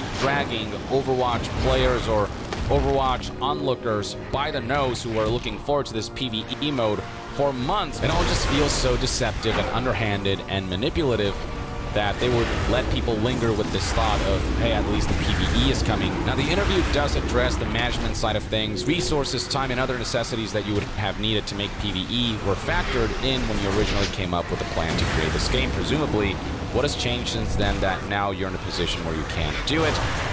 Jared admitted that when you make a plan originally, it's based on a general idea and direction, but you don't really know how it turns out until it starts taking shape, and by then you might realize that certain things are not working, or that logistically, things might just be a lot more ambitious than originally anticipated. And I get that, but how much they missed the mark by with this PvE mode, with how early they announced it, and then how much they've had to scale back, it's just on a whole other level. And in the case of this PvE mode, it was admitted that this was tough because the team was building something that is totally different than anything that they'd built before. This PvE format is very different from what they built for the PvP, so I'm sure there was just a lot of adjusting to a whole new type of development environment, new tools and technologies that they had to make to realize what was very much a very different game mode from the PvP. And the team kind of learned along the way what it took to actually make this. They learned more about the time, the iteration, and the technology required. It just became clear that the schedule wasn't going to work. And then Keller stepped in and added The scope of the hero missions was really, really large, and what it was going to take to finish it was going to be a pretty remarkable, massive lift. You think about making a game that is supposed to be almost its own standalone co-op experience that people are going to be able to play as a main game, and not just how do you put all of the content into that to finish it. Even just a small piece of it, the talent trees, 40 or 50 talents per hero, over 35 plus heroes. You're looking at thousands of talents to make everything just to get the game out the door, plus all the content and missions be playing to do that, and it is a pretty gargantuan ask for a team. And then on top of that, you need to run that as a live game, so content has to continually come out for that side of the game. Again, I'm not saying it all doesn't sound incredibly ambitious and overwhelming, but this is what you set out to do, and what you ultimately announced the public you'd set out to do and ultimately ship down the line. As CarQ said in a series of tweets, I know tons of ideas and products get scrapped behind the scenes without public knowledge. The problem is that this was a big public announcement. With the scrapping of this PvE mode, the value of Overwatch 2, I feel, is ultimately now non-existent. Keller also added that it just didn't look like there was a definitive end date in sight where we could finally be able to put the stamp on it, or that end date was years away and it no longer felt like we could be doing that to our players, or we could be doing that to the live game that we were running. And that's when we took the moment to shift strategy and put everything into the live game. They really should have just kept updating Overwatch 1. It just feels like they rushed Overwatch 2 to launch because they wanted to give it a new title, make it seem like a full-fledged sequel, to sort of try to revitalize the hype surrounding this game, to try to get a little more monetization out of this series that was running out of juice. And instead of being patient, biding their time to make sure that the PvE was in a good enough place alongside a more enhanced PvP to justify the two in Overwatch 2 before announcing and then shipping them together, it just felt like they had a quota to meet. You know, they had to make a new Overwatch, and so they just kind of threw whatever they could out there and then hoped that they could get the PvE together alongside it, but then all of that fell apart. The interview then brings up the argument that this PvE mode was the thing that was going to justify Overwatch 2, and on that front, here's what Keller had to say. We have talked a lot in the past about Overwatch 2 and how different it is from the original game, even just being free to play and swapping to a 5v5 team format and all the new content that we have developed for it, changing the monetization model, reducing the number of players in a team by 1, and some new content here and there. Those elements alone aren't enough to make Overwatch 2 feel like a proper sequel. Like that's just not a justification for this. He also tries to justify that Overwatch 2 is different in the way that we're writing the game and how we're looking at the game going forward. I really hope that the roadmap that we just released is something that illustrates that to the players. And this is what the roadmap looks like for Season 6, for those who haven't seen it. And yes, there's story missions, but again, it's a far cry from what was originally promised. And look, there is a good amount of content here, a good amount of stuff that's coming, but is it Overwatch 2 levels of, wow, this feels like a fresh enough new experience or an enhanced enough experience where that 2 is justified? No, this just feels like you could have done this with Overwatch 1 as well. Keller highlights here that with Season 6, we have a new support hero coming out that season. We have a new game mode. We've never released a new game mode as a seasonal update ever in Overwatch. Again, is that what's going to justify the 2 in Overwatch 2? No, because just because you've never done that before doesn't mean that you couldn't have done that in Overwatch 1. It has 2 new maps coming out with Flashpoint. We are running a PvE event that season. We have a whole new type of PvE content that we're releasing with our single-player hero mastery missions. Overwatch Anniversary is running another event, and then on top of all of that, we've got the start of our new story arc with new story missions, cinematics, and other lore content such as a lore codex. It's all packed into this one season, and this is the future of what we're trying to bring to Overwatch 2. And look, it's great that there's a lot of stuff coming for the live service PvP component, but it doesn't change the fact that this model is ultimately familiar, and it doesn't spruce up the experience enough that this feels like the sequel that the PvE mode had the potential to make Overwatch 2 feel like, because that's actually something substantially new, something substantially different that was kind of gonna recontextualize the way we play Overwatch, that would have really reinvigorated this series. And the news here insists that their goal is not to walk away from PvE, but rather move into a model that we know we can deliver on. We are not trying to abandon this side of the game. You are abandoning the version of PvE that we actually wanted and watering it down. That's not a different direction. That's just diminishing something that was supposed to be much grander. He stresses that they're moving away from that one big singular PvE release moment and are moving into a, no, we're going to do PvE stuff all the time, but again in bite-sized pieces that will be spread out over a long period of time instead of one substantial thing that we can just kind of absorb ourselves in and see it all the way through in one sitting and have this one big epic experience instead of bite-sized pieces spread throughout the course of months and years. That's just not going to have the same effect. It's not the thing that people were expecting, but also we have high confidence that we can deliver in the way that we're shifting now. You guys had high confidence about the PvE mode that was originally promised before it was scrapped, so now it's impossible for me to have faith in their high confidence that they'll deliver on things when they fail to deliver on so many numerous accounts. Like, I'll believe it when I see it. It's hard to blame anyone who will no longer take Blizzard at their word for anything from here on out. News concluded by saying that for us, it just feels better to be on this path where we know we can consistently release updates to players, tell story in an ongoing, unfolding way, and not wait for this big singular moment, if that makes sense. But I think that's what Overwatch has been lacking, that one big singular moment. You know, this was going to be the thing that everyone was going to be drawn to, including new players who maybe don't want to quite participate in the competitive side of things, but would have loved to participate in some kind of cooperative PvE kind of environment or mode that could have drawn in so many new players with this mode that could have appealed to a whole new audience. In fact, this is something that the interview addresses with one of the questions, bringing up the point that the PvE was looking like a tool to broaden the appeal of the game.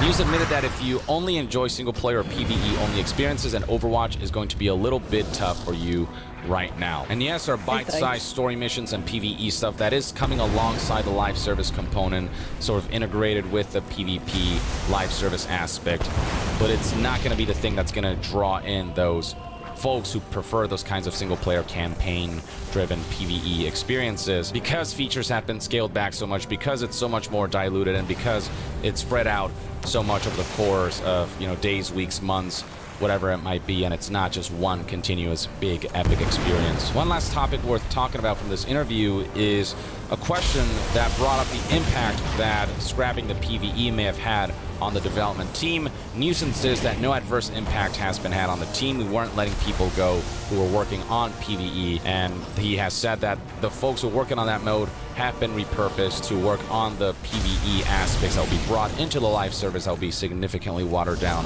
from what was promised. So thankfully, based on what Niche is saying at least, team members don't seem to have suffered from this and jobs are still intact. But at the same time, this has all got to be a huge morale hit for the studio. No doubt it was when they made the decision months ago that the originally envisioned PvE mode would be scrapped, and now with the second wave of negative sentiments as a result of the backlash that Blizzard is receiving now that the news is out there that this is being scrapped, that PvE mode, the one that was going to be that large-scale epic experience, is no longer a thing.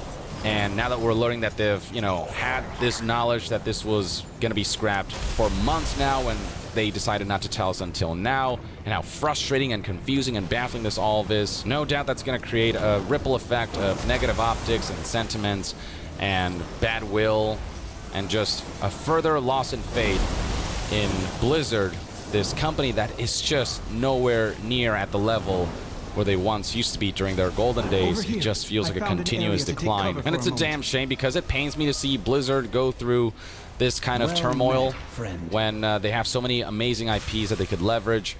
And who knows what the future holds with the release of Diablo 4 and whatnot. But as far as Overwatch goes, they struck gold, and I feel like they're failing woefully to capitalize on it. I don't know what the hell happened here, but yeah, no, Overwatch 2 at this point, it really does feel like such a disaster. I know a lot of people still have fun with it because the core Overwatch experience is very much still fun, but Overwatch 2 could have been so much more, and it just sucks that it's not that. Like, that was going to be the thing. The PvE mode was going to be a thing that was going to draw me back into Overwatch. It's hard for me to feel any semblance of interest surrounding this IP right now, and it sucks because the potential is there. Or at the very least, that's one man's take. Let me know in the comments below what your thoughts and opinions are on Overwatch 2's PvE hero mode being completely canned or being turned into a shadow of its former self, its promised self, by being integrated into the live service component in a way that's significantly scaled back And to be further updated on all things gaming news, reviews, and discussions, stay tuned right here on Young Yeah. I'll see you guys next time. Young Yeah. End to you and your pathetic flight. No deeply replayable campaign. No talent trees. No dedicated hero mode. No long-term power progression, and no large playable campaign. These are the features of Overwatch 2 PvE. You're about to be quite disappointed with what I'm about to explain here, guys. I'm disappointed. I'm heavily disappointed at this. This is Blizzard just saying, look, we're not going to deliver on the PvE which we've shown off for a number of years now. Things like the talent systems, the hero progression, this idea of these massive, long story arcs that we're going to go on. And, you know, I had this vision of sitting down and playing through like a 10, 15, 20-hour Overwatch campaign. That would be awesome, and I get to progress my character that I've selected, all these different ways of, you know, increasing power, leveling up my character, all this stuff, but that's just not happening. The TLDR, guys, before we get any further into the video, is essentially this. PvE is going to be little episodic missions that are tied into a battle pass. Now, Blizzard, I'm not saying if you have to buy the battle pass to get access to the mission. I would imagine that you do, because I think we've already been conditioned to buy the battle pass for heroes, and I think my sort of speculation here would be, in those seasons where we don't have a hero, it would be a good idea to have something else that would make people buy the battle pass, and that something else could be a story mission which is only playable during that season. So you've got the FOMO there, which again I think is bollocks, but that's probably what's going to happen. And then there'll be certain challenges and rewards tied into that. That's the world we're going into. PvE in Overwatch 2 will not be a massive campaign that gets launched. You will not have hero talents. It won't be replayable. You just literally will get missions when they come out tied into a battle pass. Again, it's not been confirmed if you have to buy the battle pass to get access to these, but I would presume you do. Anyway, let's take a look at the roadmap they've released, because this gives us a bit more information as to what's going on. So where I'm getting my information from that I've just covered comes actually from the dev chat, which is now available on YouTube and I think on Twitch on the Overwatch channel. It's basically just Aaron and Jared, who is the executive producer, talking to Mr. X from Overwatch League about the reasons why they've decided not to go forward with PvE in the current state. And I will just kind of go over these to save you guys watching that video, but basically this is kind of what they say. So PvE is going to be episodic. Hero missions are scrapped. If you guys remember what those were, they were sort of replayable missions on existing maps in the Overwatch world. They're no longer a thing, they're just gone. There's no hero talents, they're just gone. They may come back in the future, but will be in a very limited kind of form. In 2019, basically the plan was to go for a very deep, fully replayable PvE experience. But that's no longer the plan because there's no end date in sight, so they've decided to change strategy, and they've released Overwatch 2 with new heroes and maps and new modes and seasonal updates. So that was the PvP portion they're basically talking about. So they've shifted values, how they sort of package it up, and they're no longer going to store content for big release. They're basically going to prioritise the live game we've got now and seasonal updates. So they're just going to shove whatever is finished into the seasonal battle pass model instead of waiting for a big launch. This does make me wonder what's actually going to happen at BlizzCon, because what you guys can see the roadmap behind me, but like this is like you would have thought that the PvE would be saved for BlizzCon, so maybe they've got something else. I don't know. Maybe they just don't have anything, which would be kind of weird. They also said that PvE didn't really make progress. It took a long time to develop. Missions, enemies, and crazy hero talents, they were all kind of cool, but with no end in sight, they made a difficult decision to just say, we can't deliver on this, so there'll be no talent trees, there'll be no player power progression, and yeah, they said it was a difficult decision to come to, and that's the situation they find themselves in right now. Okay, let's take a look at this roadmap that we've got. So, Season 5, there will be a new limited time event. And I think what's happened is, limited time events are sort of like the non-canon events. They're just kind of like the Star Watch that we've got at the moment. Think of that kind of caliber of event. I think that's what we're just going to get moving forward. That'll go into the game as a new limited time non-canon mode. Basically means it's just not part of the overall story. So in Season 5, we've got this Magic and Mischief. I don't have any details about that. There was no details given by Blizzard, but it looks kind of fun. Looks like a sort of whimsical fantasy kind of thing, so I'll be interested to see what they do with that. Again, these events are basically vehicles, skins, sales. You know, it's like there'll be a bunch of heroes, a lot of fantasy skins that'll be thrown into this mode, and yada yada yada. There'll be a cinematic reveal. Now, again, we don't know what this is. It might be the Sojin cinematic. Weakling. Apologies, but you know, we're not sure. Then there will be the Overwatch Summer Games will come back. And there'll also be a 5v5 mini comp season. Now what that is a 5-stack. So obviously Overwatch is 5v5 at the moment. Anyway, but this is a full team competitive mode. So you have to have 5 players in a group before you can even queue for this mode. So that could be quite cool. Creator workshop mode, don't know anything about this. I don't know if this is a creator from the workshop has done this or some sort of change to the workshop mode. Again, I don't know. And On Fire returns, which is I find pretty funny that it just is a feature, but I know a lot of people were like, where the hell is On Fire? And Blizzard's explanation for that was essentially On Fire is doesn't work in Overwatch 2 because we had to rebuild it, rebuild the engine and all that sort of stuff. Anyway, that's Season 5. It seems pretty limp in terms of stuff, really, Season 5. But then this is where things start to heat up. And also, you know, I say heat up. I am disappointed by this. Like, PvE, I thought would be the big splash that puts Overwatch 2 back on the map. But I don't think this is going to put anything on the map. This is just literally plugging little bits of content into the battle pass. That might bring people back to check it out, but without that critical replayability of that component, is awaiting our I don't know return, why. and we should be able to reclaim the guys, old in my head, I had this division of players, right? You've got competitive players, you've got quick play players, and then you've got PvE players. This new branch, this fertile ground that Blizzard are going into. And again, they've got a rich history of this. Look at World of Warcraft, right? A lot of the World of Warcraft devs were involved in Overwatch 2. So I'm sure that's what they wanted to build. Not like an MMO, but like a fully fledged, you know, another way of playing the game, right? So I could just be a PvE Overwatch player, and I could just ignore all of the PvP and whatnot. That's no longer the case, because essentially the game is the PvP game we've got now, and there'll just be these little mini missions that you can run every other season, it looks like, which might be okay for an hour or so of gameplay. Again, I've not seen the length of these missions. I can only base it on what we've played so far, and they've been very short. I mean, I'll hand over heart tell you I've played through Star Watch twice. No, maybe 3 times actually. 3 games of Star Watch, and I won't touch that again. It's boring. Anyway, it was very shallow. It's not boring, it's shallow, I'll say that. You get a little bit out of it, but there's no point of going back. But what I'm really worried about is Blizzard are just... They constantly say that they're not going for replayability here. They just are going to give you a new experience, you can experience, and then there'll be another one, and then another one, and then another one. Anyway, Season 6 roadmap. So, story missions, right? Again, we don't know what this is, but it's just that the story missions are coming back in Season 6. And a new support hero, right? So this is crucial. So, a story mission and a support hero in the same season. So, my thing of going, are they going to go hero, story mission, hero, story mission? They still might, because this might just be a big, like, wow, we're just going to throw everything into this season to try and make it almost like a mini launch of the game. Again, this is not going to have anywhere near the impact it would have if it was a massive, fully fledged campaign, right? And that would draw other people in. You know, maybe people that play games like Borderlands and Destiny and whatever, they would come and play, instead of just being the people who enjoy PvP, which is what all of we are.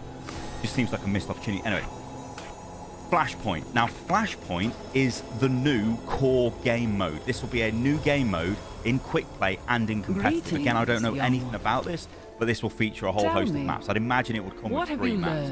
I'll be surprised if it comes with any less than 3. Because generally every game mode, I think, has launched with 3. We've been scattered for far too long. Yeah, Colosseo, Esperanza, and but a dragonflight New Queen Street, everyone's favourite map. Then there is also these little funny things, right, called Hero Mastery. Now, what these are sort of little mini hero challenges. I believe there's a similar system to this in World of Warcraft, there was a few years ago. A lot of other games have got this system where you basically do very essentially basic tasks with a hero, and how fast you do them, you get a better score, you know, because you've obviously time for this. There could be various things like, I don't know, let's say Mercy, for example. You have to heal 3 or 4 bots and keep them alive against damage. But maybe there's a 5th bot, and if you can somehow keep all 5 alive, you know, by doing really good triage healing, then you get some sort of reward for that. It's also like a little, I think they're like little labyrinths or something that you sort of play through, kind of like a surf map maybe from Counter-Strike. But these, to me, at least based off this little image we can see, very much look like they are very low effort. Okay, not low effort. I don't want to say low effort. I'm not trying to drag people here, but not very time consuming to produce. I think that's a better way of putting it. So they basically put a map together. They don't bother with any textures or anything on the map, and they don't go for any of the art, and then they just put some sort of hero task into it. I think that's meant to be their answer to the hero missions, which of course are no longer a thing. And it's their answer to some sort of replayability, because the challenge would be trying to get the highest score in these modes. And I believe these are for every hero as well. So again, this just it just feels like some sort of glorified workshop mode, which I don't know whether these are going to hold people's interest, but I don't know. Which seems to be the problem with this game. Like, it doesn't have the ability to hold people's interest very long, which is maddening to me. Anyway, firing range is also a new thing. Now, this is a, as far as I'm aware, it is a training range, or tactics range, where you can basically shoot a bunch of floating objects and stuff like that. So I think aim, trainer, workshop mode, I think it's going to be similar to that. Could also be similar to things like Valorant's practice range thing, you know, where you've got the flying drones and where you can change the speed at which bots spawn and all that stuff. There is a player progression system. This, I think, is just along the lines of, if you have played, I don't know, let's say competitive, you've got like a sort of mini level bar for competitive to say, hey, this player is a competitive player, quick play. And it probably applies to things like your role. So if you play loads of tank, you can level up your tank level, and I think that's what it is. Not account level, think of this like a mode level. I think that's what they're going for there. So that's decent, right? There's also going to be a lore codex thing, which is going to be this sort of database with lore about the game actually in the game. And I can't wait to see this. This is pretty cool. I think there'll be challenges and stuff tied to this. So complete a certain challenge on a hero unlocks a lore, or a bit of lore tidbit maybe, or something about that hero. Could be quite cool. Again, you know, that gives you more reason to keep playing. So I'm a fan of that. Sombra rework, again, I've got no idea what that is, but whatever. And more. Then they also go on to say Season 7. So, and beyond. So they've got new tank hero, a new collaboration event, which is a limited time mode. So think One Punch Man, but there's going to be another version of that. There is a new winter event, a new hero mastery missions, which will be multiplayer. So it looks like they're going to take the single player hero masteries and then make them multiplayer. Or maybe give you a different way to do them. Roadhog rework, fan favorite modes return, cinematic debuts, and competitive mystery heroes returns. So that's what we've got for the grand Overwatch 2 PvE announcement, I guess. That's what it is today. And you could probably tell by the fact I'm sitting here just going, nah. Like, I'll give you guys my honest opinion of this. I just think all they're doing is they're just trying to beef up the battle pass with what it offers. They're just trying to add more and more and more and more into this to get more people to buy the battle pass. Maybe it's a bit naive of me to think, given the way that they launched this game, that they would give us this sort of, you know, maybe we could just for 15, well, it would be 15, it'll be like $59.99, $60, whatever a box price of a game is these days. And you buy that and it's got this massive meaty Overwatch 2 like PvE missions in it or something like that, right? That's never going to happen because they've moved to a free-to-play model. And it's obvious that they're looking at their metrics and seeing that they're making a lot of money off the battle pass probably. And so they just want to bulk this out. And what they've got, what they've been working on for a while is PvE. And they've got all these different bits of PvE. And it looks like they're just going to cobble it together and chuck them into the battle pass whenever they're ready. And that's a way of them making the seasons more, you know, adding more FOMO to the season to make you actually buy the battle pass, because not only do you need to buy it to get the hero, you also need to buy it to get the story mission. And if you've already done a few of these story missions, and I'd imagine they carry on, I can't see them just being completely random. If they are, I'll be even more disappointed. But you would imagine that, like, whatever the first one is, the next one leads onto it, and the next one leads onto it. Now, of course, there's the whole thing of, like, Blizzard cinematics as well. I'm sure there'll be cinematics inside these story city missions. must be There'll probably be more protected. cinematics coming. Veldraken is our people's home. If the Primalists are here, we must find them and flush them out. They cannot be allowed to infiltrate our seat of power.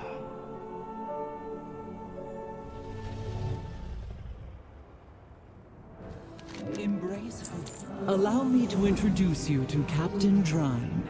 She oversees security here in Valdraken. The Scalesworn of Valdraken, stand ready. Scalies. Valdraken is under my protection. Root out any Primalist that dare infest our city.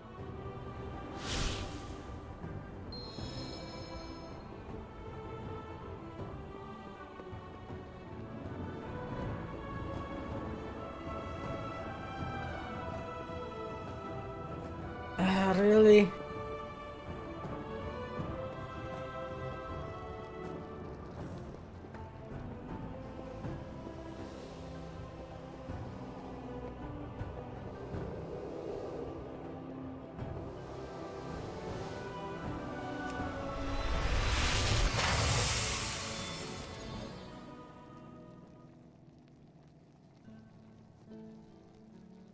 Anyway for Overwatch, because we need more.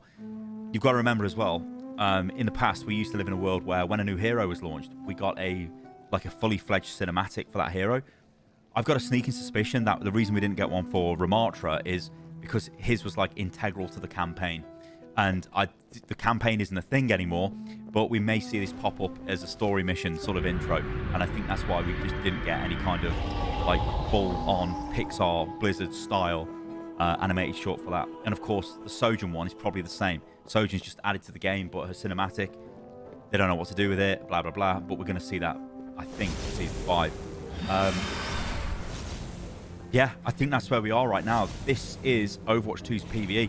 I want you guys to let me know what you think about this in the comments below. As I've been saying throughout this video, you can probably tell I'm quite disappointed by this, because I just think, because it looks like it. What really pisses me off with Overwatch, I look at this IP, and yeah, I know I'm an Overwatch YouTube for all intents and purposes. I made thousands of videos on it. But I look at it and I'm like, there is so much here, right? There is so much that could be done. And I just keep I feel like they just keep missing the mark over and over again. Like it's not quite there. Just isn't enough. Oh, we need to cut back on this. We need to do that. We haven't really done this. And it's getting boring. It really is getting boring, like seeing that coming out. So I don't know. But the fact is, guys, this is what we're going to get for the next couple of seasons. The big question I'm going to throw over to you guys is, do you think this is enough? Do you think this is legitimately, I should say, enough to make people come back? Because I'm worried that, you know, so here's the thing, right? I'm also quite aware that, and I can tell this through statistics on my YouTube channel, so it's not like I need some sort of covert access to Blizzard to work this out. And you guys can probably tell this as well, because if you just look at your group of friends, when there's an Overwatch new season comes out, I'm sure that you might go, hey, let's just check the season out, maybe play it for a day, and then you just never return. That's what happens on YouTube as well. You get a bunch of views when there's a new season, when there's a new hero, when there's a new like balance update, and then in between, it's kind of like, well, people, why would they keep playing this game? And that's a big problem, right? You know, you've got things like, why would people play competitive? It's in a state anyway, competitive. It seems bloody random. I hardly play competitive anymore. I used to grind competitive in Overwatch 1. I don't even care in Overwatch 2. But I should do, because it's the same thing, you know what I mean? But no, because it's different, because the way it's been implemented just isn't quite right. Just isn't enough there. You know, the only thing that is in the game progression-wise is the Battle Pass. And I'll tell you guys right now, I have not completed all the Battle Passes. The Junker Queen season, I just couldn't be bothered to. I just literally couldn't be bothered to finish the Battle Pass. What does that tell you? You know what I mean? Although I think I have finished the one for season 4, so I have played quite a bit in season 4 already. But I don't know. All right, guys, that's Overwatch 2 PvE. Let me know what you think about this in the comments below, and hopefully, when we get our hands on these missions, they're actually longer than 20 minutes. And not just some sort of like mess around for 15-20 minutes and then there's no reason to play them again. And also, it would be nice to play them outside of the season they're in. But I'm pretty sure they won't do that, because the whole point of them, I think, is to make you go, oh god, I really need to buy the Battle Pass. Alright guys, thank you for listening and watching the video. Do leave a comment below, subscribe to the channel, like the video, and I will catch you lovely lot on the next one. See you soon.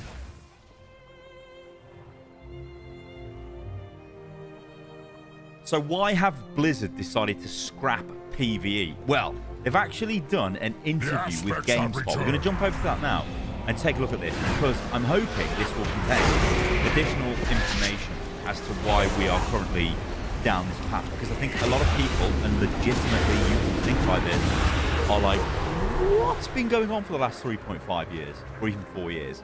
Like, what's been going on? The reason for Overwatch 1 not having content towards the end of its lifespan was very much, hey, PvE's coming around the corner. And then we get, well, no, actually, PvE is going to come a bit later, but we're going to give you PvP now.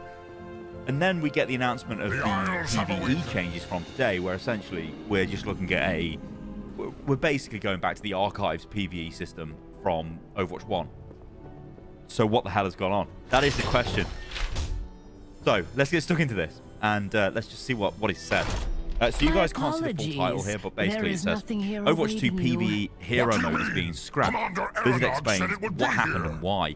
Game director Aaron Keller and executive producer Jared Nuss discuss why the eagerly anticipated mode will no longer be released and the future of Overwatch 2. And this is written by Tamor Hussein from GameSpot. So, Overwatch is a game that rose from the ashes of Titan, an ambitious MMO that Blizzard pulled the plug on. In the wake of this decision, developers at the studio reworked ideas they had for Titan into what would become Overwatch, a hero-based multiplayer shooter that was critically acclaimed and hugely successful. Blizzard's Team 4 is no stranger to picking up the pieces of a shattered project, but this process has been kept behind closed doors. The Blizzard way was to keep games out of public view until they were ready to be seen, and then release them only when they were close to the ideal vision as they could possibly be. That isn't the way anymore, not for Overwatch 2. Fair enough. When the sequel to Overwatch 2 was announced at BlizzCon 2019, where the game was also playable, it was with the promise of PvE hero component, or of a PvE hero component, that would allow players to gather their squads and play through a narrative-driven multiplayer experience. On top of that, each of the heroes that they'd come to know and love would be reworked for PvE and given progression systems that would allow players to unlock new talents. It was an ambitious new mode that in many ways was used to justify the 2 at the end of the title. And I think that's the... I do like that from Tamor, what he's wrote there, because this is... I think this is the reason a lot of us were, looking at Overwatch 2 and going, yeah, but the PvE. And now we're kind of in a situation where all Overwatch 2 is the shop and the battle pass and the fact it's free to play. Because apart from that, we're just in the Overwatch model. Like, they're just plugging content into Overwatch, really. So yeah, I honestly, I think a lot of us were justifying Overwatch 2 as this big PvE moment, this huge impact it would have, this moment of Overwatch is back, here's a big campaign, off you go, look at all the stuff. Because, we've been looking at this from the outside, there's years of development have gone into this, it's been really substantial. But actually, it's crazy, it's absolutely crazy. Okay, let's carry on. So, we're about to get into the interview in a second. Now, however, Blizzard has confirmed that the promised PvE hero component will not be released at all. In a video, game director Aaron Keller and executive producer Jared said that the team had made the decision to take the PvE elements of Overwatch 2 in a different direction and detailed a roadmap for upcoming seasons that reveal a new hero, maps, rebalances a number of story-focused additions. According to Keller and Nuss, the decision was made for the good of the game and its live multiplayer component. Whether that proves to be true will be judged based on the execution of the upcoming seasons, detailed in its new roadmap. But regardless of this, Blizzard and Team 4 pitched an experience that won't be realised, which will no doubt confuse and frustrate players. GameSpot spoke to Kara and blah, blah, blah, blah, so let's take a look at what they say. Now, GameSpot say, the big talking point is the direction that you're now taking with PvE, that you basically aren't doing it. Is that the correct way to characterise it? It's not happening anymore, and you pivot away from it. Aaron says, I think I would characterise it slightly differently, which is we are doing part of what the team had set out to do, but not the entirety of what was discussed at BlizzCon 2019.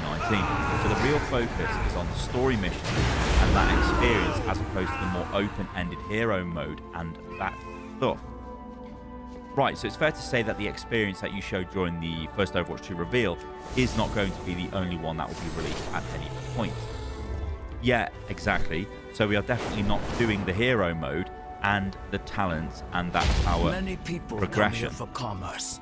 Find a Read place that again. to blend in with Yeah, the merchants exactly. and So keep we your are ears definitely open. not doing the hero mode and the talents and that power progression system. Something important is about When to did you happen. realize that you weren't going to be able to execute in this way, and what was it that led to that realization? He is close to finding So it. apologies if I have to scroll up the screen sometimes, guys. It's a little bit different what I see. I'll try and make sure you guys can see. Aaron says, yeah, this was a process. The development of any game is a process. In the years following our announcement at BlizzCon 2019, we had a really large portion of our team working on the PvE side of the game, no shit. And I think players of our live running game could feel that because we eventually stopped making content for it. It's been maybe 2.5 years since that last hero that we launched, and we don't want to be back at that point where it's another 3.5 years since launching a PvP map. So we really looked hard at what we were doing with the live game in service of this much bigger thing that we were working on and hoping to release it. The interesting thing about it is it's such a difference releasing content for players that are playing your game instead of saving it all of that content up for one big release that you're going to do later. So we came to the realization that this wasn't the right way to be developing for all of Overwatch. It was about 1.5 years ago that we made the decision to really shift strategy. That's when we rapidly shifted the resources on our team to work on launching Overwatch 2, and that's what came out last October. But at the same time, what we came away with from that first experience was a new value for developing Overwatch. It was a new value for running the team, namely to always be putting out fresh, exciting, fun, new experiences for our players. As we're running up to launching Overwatch 2, we realised that we could not... Sorry, I apologise, guys. It's a bit late in the evening there, and I'm losing my mind. Let me just read that again. We couldn't save up all of that content over the course of what was looking to be at least the next several years to finish it. Hang on, no. Yeah, sorry, I missed a bit there, didn't I? As we were running up to launching Overwatch 2, we realised that we could not build that other game. We couldn't save up all of that content over the course of what was looking to be at least the next several years to finish it, and by doing that, pulling more and more resources away from the people that were all playing our game and all of the people that would be playing Overwatch 2. So we made a decision later last year that we would focus all of our efforts on live running game and all of our PvE efforts on this new story arc that we're launching in Season 6. And then on top of that, to keep all of our PvE efforts, all of our co-op efforts invested in seasonal releases rather than that one big box release. Ooh. Presumably, the resources, time, and other necessities that you would have needed to make PvE were factored in when you originally came up with the plan to create this game. What has changed since then that now you're in a position where you can't do it? Jared says, I guess this is a general answer, but I think it's totally applicable here. When you make a plan originally, it's based on a general idea and direction. Then, as you develop a game, it's not developing a piece of bank software or something where there's a finite set of instructions it has to have.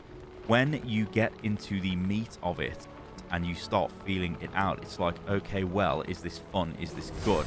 Is this original idea the thing that we're thinking is going to be awesome? And then you iterate on that until you find something you're really excited about. Once you're kind of in that, okay, we have a good idea of what direction this could go in. The question is, well, what does it take to get there? And so I think if you're building a game where you're taking the exact same engine, but apparently, so one of the things of Overwatch 2 was a new engine. So you're not taking the same engine, are you? Is this the same engine? I mean, one of the things that we were actually told is that Overwatch 2, the reason things like On Fire don't exist in Overwatch 2 at the moment is because the new engine, and it wasn't really built for that engine. Is that true or not? I don't know. That's a very odd thing to say.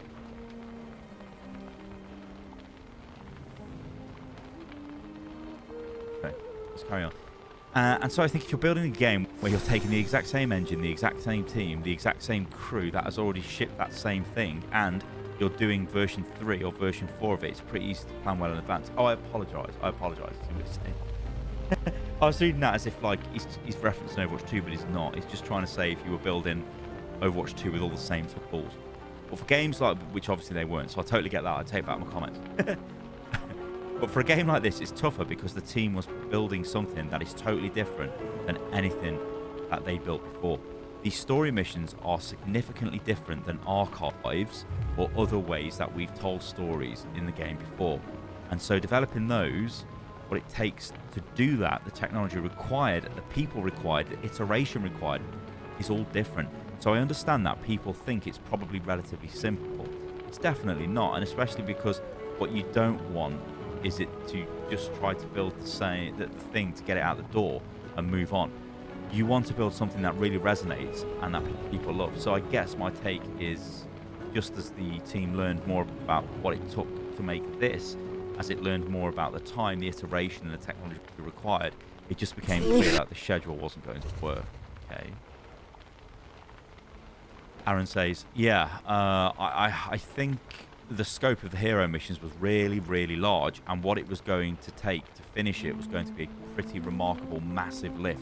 You think about making a game that is supposed to be almost its own standalone co-op experience that people are going to be able to play as a main game, or what we thought, yeah? And not just how do you put all of the content into it to finish it, even just a small piece of it. The talent trees, 40 to 50 talents per hero, over 35 heroes. You're looking at thousands of talents to make everything just get the game out of the door. Plus all of the content and the missions playing to do that.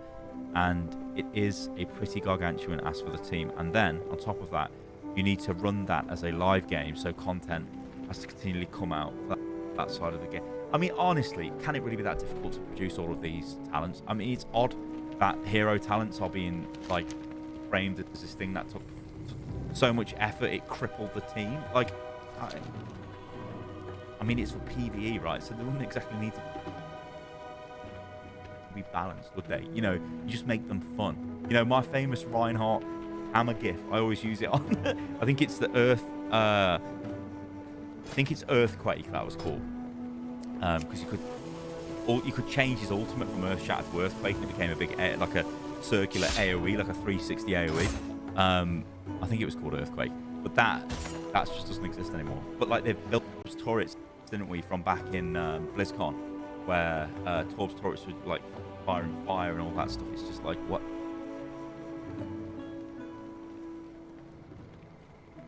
Good God.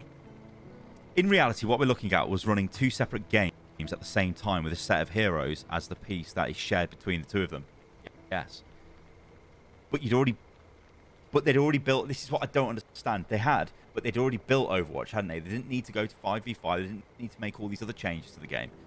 So did they just make those changes to have like a, you know, almost for the sake of it and go, yeah, these were Overwatch 2 changes to try and make it appear different, when it could have just been kept the same, and we could have been in a world where they were plugging this PvE stuff into Overwatch 1 and we were still 6v6 and all of that. But again, I think the main issue here is they were told to go free to play, and so they had to make, well, decisions for that, didn't they? Anyway, he says, in reality, what we were looking at was running two separate games at the same time with a set of heroes as a piece that is shared between the two of them. As we started to get further and further into it, obviously our players could realise that we were pulling focus away from the live game, but it just didn't look like there was a definitive end date in sight where we'd be finally able to put that stamp on it. Or that end date was years away and it no longer felt like we could be doing that to our players, or we could be doing that to the live game that we're running, and that's when we took the moment to shift our strategy and put everything into the live game.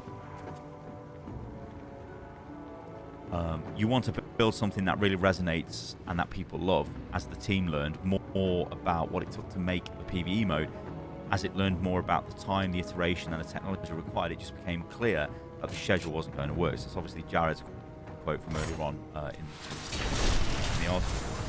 I think there's going to be a lot of frustration, this is from GameSpot, around how we got here, because Overwatch has always been a live game. So people are going to think, well, you knew this was a live game, yet you pitched this Overwatch game, and then you also justified 2 on the Overwatch title with that. So we're in a situation now where the game is what it always has been. It's evolved in some ways, but a sequel was released, and that sequel application means on PvE. Why did that happen? I'm saying it's a great question. We've talked a lot in the past about Overwatch 2 and how different it is from the original game. Even just being free to play in such a team format and all the new content that was developed for it. To me, that's the biggest change we're looking at here. It's not just the same heroes in the game. I'm trying to remember it's how. The way that we're writing the game and how we're looking at the game going forward. I really hope that rolls on something that interests players. We have a lot coming out this year, and even if you look at Season 6, it's the biggest season we've ever launched in the history of Overwatch. We have a new support hero coming out that season. We have a new game mode. We have we've never released a new game mode this season of play ever in Overwatch. It has 2 new maps coming out with Flashpoint. So there's 2 maps with Flashpoint. We are running a PvE event that season. We have a whole new type of PvE content that we're releasing with our single player hero mastery missions. Overwatch Anniversary is running another event, and on top of that, all of that, we've got the start of our new story with a new story mission cinematic and other lore content such as a lore codex. It's all packed into one season, and this is the future. That's what I hope players can take away from the experience, a shift in the way we want to develop this game and what we want to put down. Is they do it really well when they talk about Overwatch. A lot of it is stuff, you know, kind of things that we've seen before. Like you've seen the roadmap. There's the return of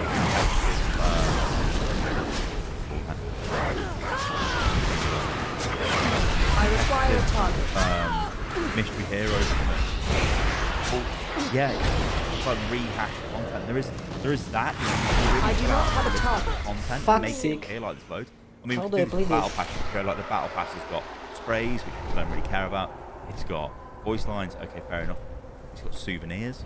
Got weapon charms that look like they've been made by some horrible third party. Like the hoop doesn't even align in most of the weapon charms. It's like, and in fact, that they are made by a third party. I think there's a company in Germany that makes a ton of these cosmetics for loads of games. So what the hell is going on there? Like, it's just it's mental. Anyway. Ooh. Jared then says, yeah, just to build on that a little bit, I think it's interesting thinking about this over time. Coming to the team just a little bit later and seeing the state of things and building that plan to go forward, the big monolithic thing that releases. It has all of this pressure and expectations set against it. And really the decision that we've made to walk away from PvE is to totally sort of abandon this side of the game. It's to move into a model that we know we can deliver on. Like, I think Jared came on board about 8 months ago. I think he was like, came on board when Overwatch 2 launched. And so obviously he came on board, came to the right name, which probably does sound odd, but he's now a vice president. I need to target something first. And whatever the hell goes along with that, probably a ton of stocks and shares and whatever the hell these executives get. And his first thing was like, right, okay, get PvE, we're going to really playing the live thing, which I think does kind of give us a bit of maybe this decision was made ages ago. I think it started to move pretty quick. We know that if we get into the seasonal cadence, we can release an every season in a way that we can manage effectively, and that we think is going to be really exciting for players. That, more to the point, gives that the next thing for players before you need to release it. And I think moving away from that idea of this one big singular PvE release, no one's going to do PvE all the time with all these plans. Season 6 is 3 flavors of that, and we have a bunch of other versions of that. I require a target. Season 6 of that. For me, that's really important. We want to acknowledge that it's not the thing that people were expecting, but also we have high confidence that we can deliver in a way that we're shifting now, which for us is really exciting. You can never ask anyone to take your word for it, so I hope yeah, I mean we can. So here's the thing, right? Season 6 comes out, story mission could be a 20-minute players forget about it. It could be more. I hope it's more. I hope there's more to it. I hope there's more than one mission. There's multiple missions, and there's loads of cool cinematics, and there's little stuff like that. I really do. But like again, the proof's in the pudding, right? I mean, we'll wait. They can say things all they like, you know. You can make things sound more substantial. I do not have a target. Especially in this job. There are a lot of live first-person shooters out there that you always have been competing for attention. And you thought, okay, there's a lot of... What am I even reading there? There's a lot of live first-person shooters out there, and you always have been competing for it.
I am thankful for your arrival, my best people. Lost. We must press forward cannot and use see that if item Commander yet. Aeronog has survived. Gather any supplies you can find. We will need all the help we can get.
to target something first.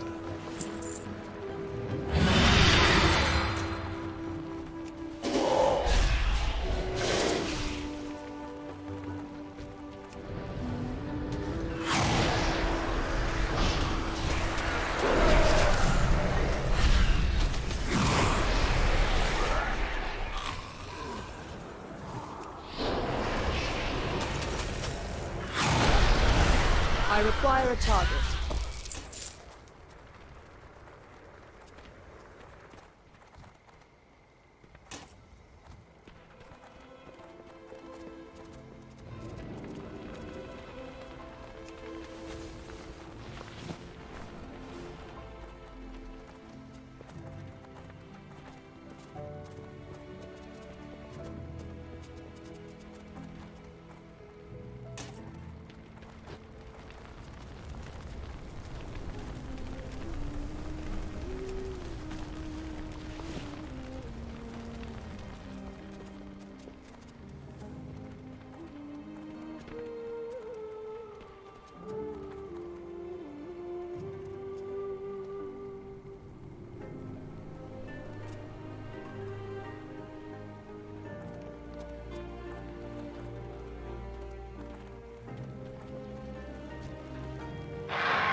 What is going on?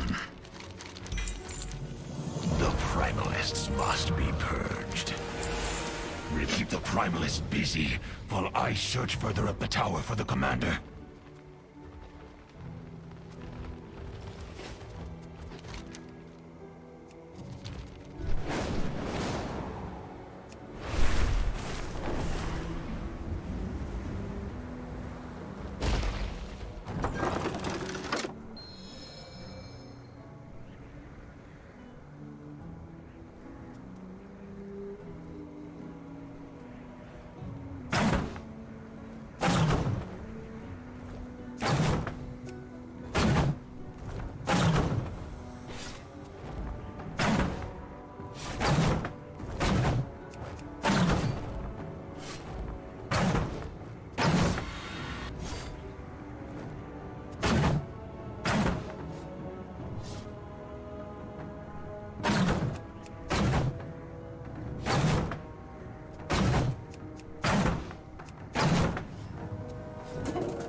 Over here. I think I found Commander Aeronog.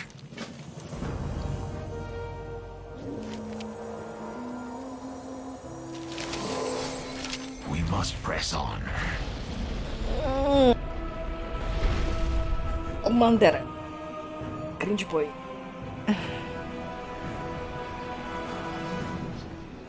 I knew Red Rock. Over there.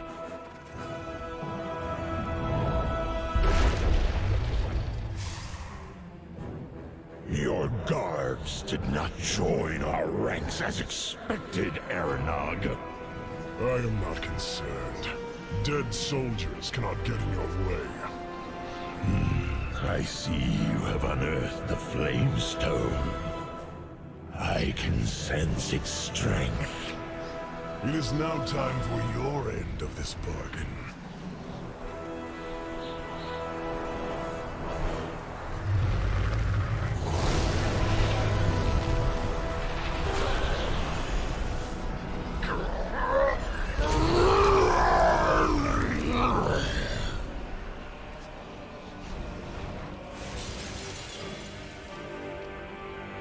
Arise. Primalist Aeronog.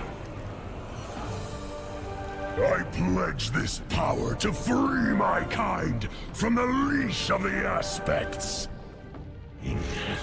Then go, while I turn this wretched Titan-stained place into ashes!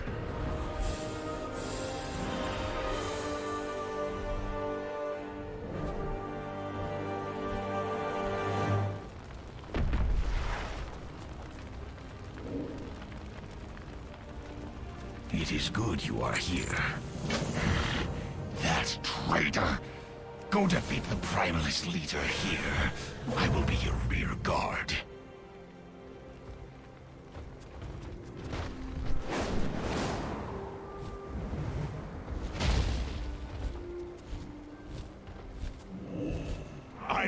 Your death will be agony!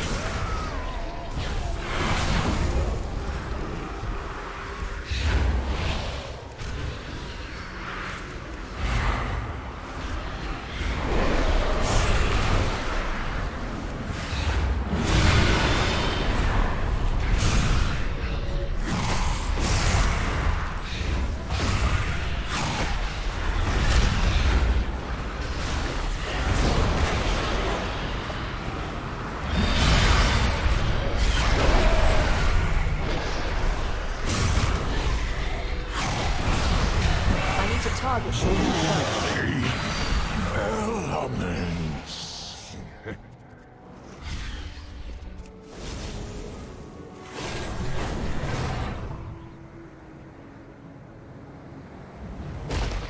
What is going on?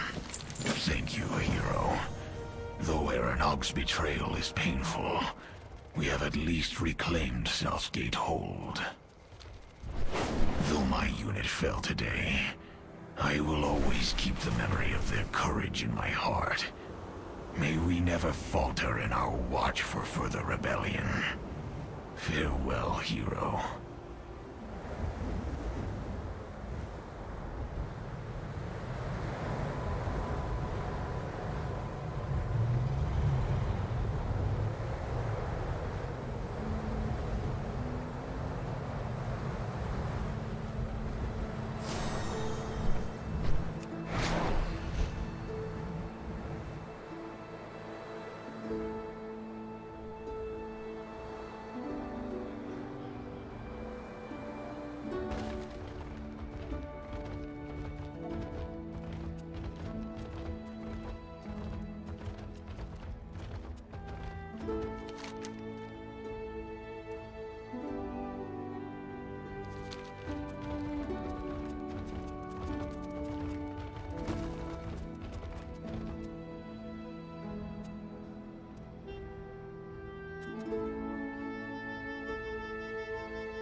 Where is in explosion?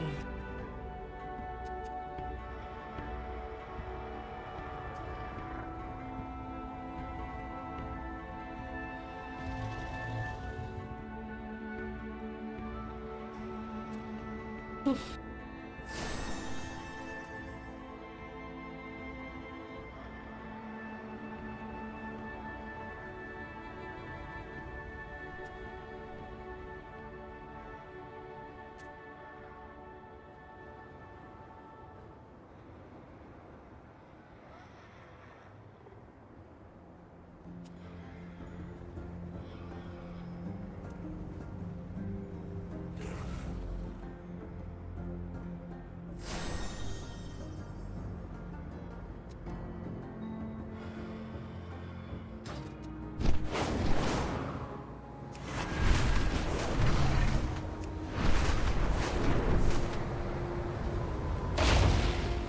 I serve the aspect. I require a moment of your time, hero. I promise it shall not be wasted.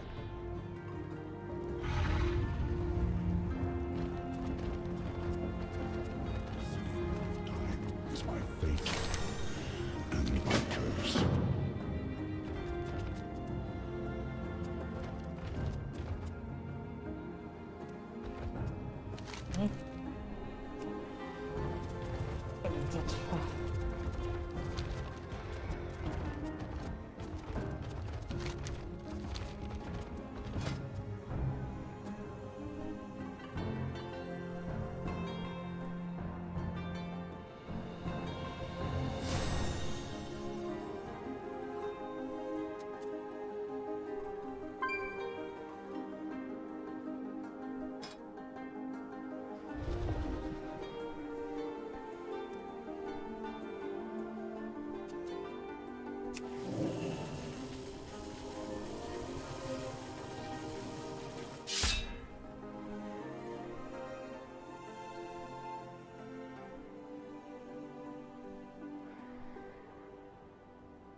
You're here.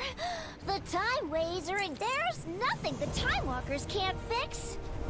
Except some of our ranks are missing. I know you'll find everyone and get it figured out. Meet me at the Temporal Conflux after. We shall do our best. I wonder what is keeping Seer there, though.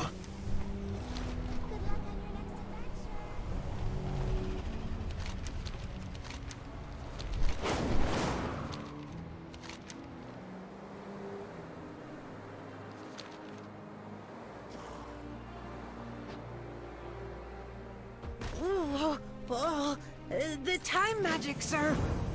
There was a... Thank you.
It was easy.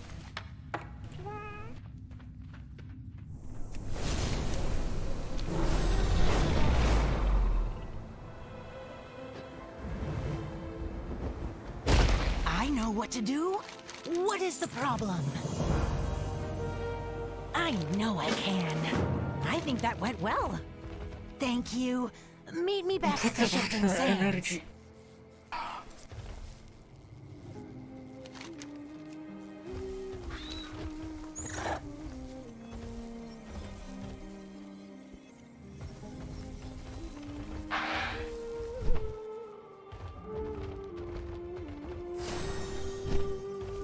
I'm out of range.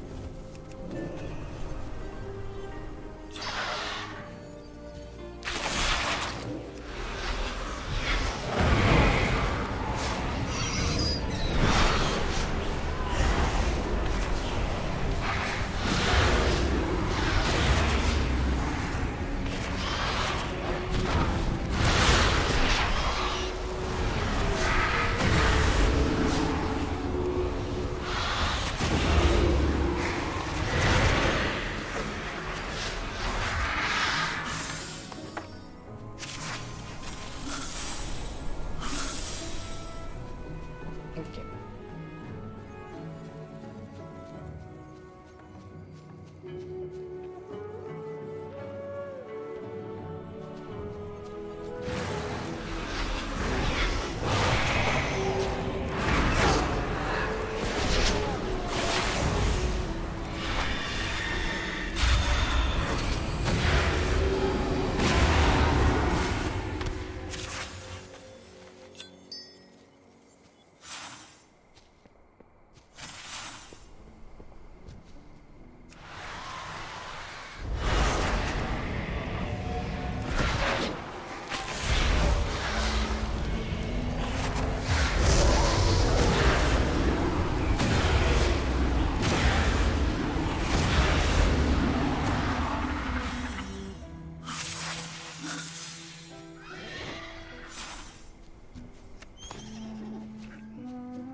will do this together. Did we do it? We make a good team. Dante, this is the adventure I told you about. We have met. They appear to be another promising new recruit.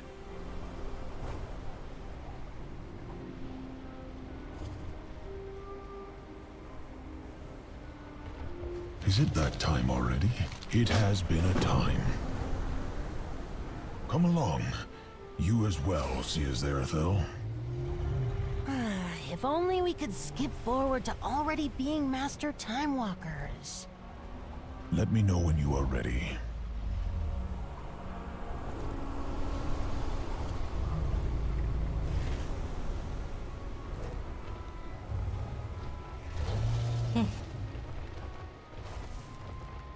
So many books, so little. That staff is able to harness temporal energy from a source. Please, give it a try.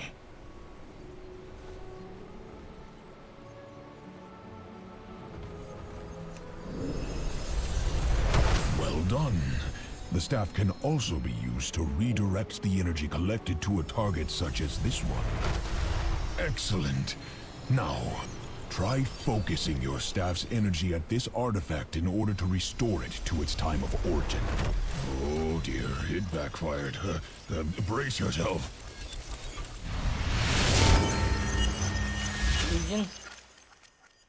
The Void, a force of infinite hunger. Its whispers have broken the will of dragons and lured even the Titan's own children into madness. Sages and scholars fear the Void, but we understand a truth that they do not. That the Void is a power to be harnessed, to be bent by a will strong enough to command it. The Void has shaped us, changed us, but you will become its master. Wield the shadows as a weapon to save our world and defend the Alliance. Ah, there you are. This happens sometimes. We must return to the present, however.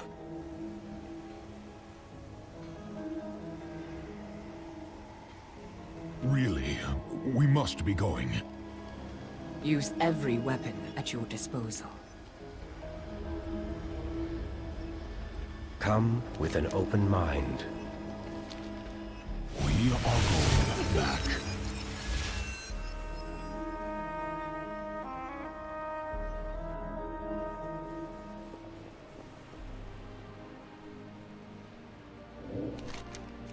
As you can see, there are serious consequences to wielding time magic improperly.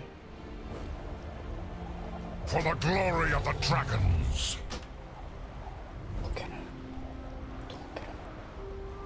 Ours is a solemn burden. Turning there. I wish I could get back to my books. Yes, I have time. For now. You know where to find me. Yes, I can help. Let me head to the rifts first. See you there.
This should be easy.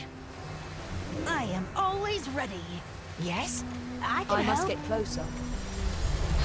Not bad. Let me handle the next one by myself.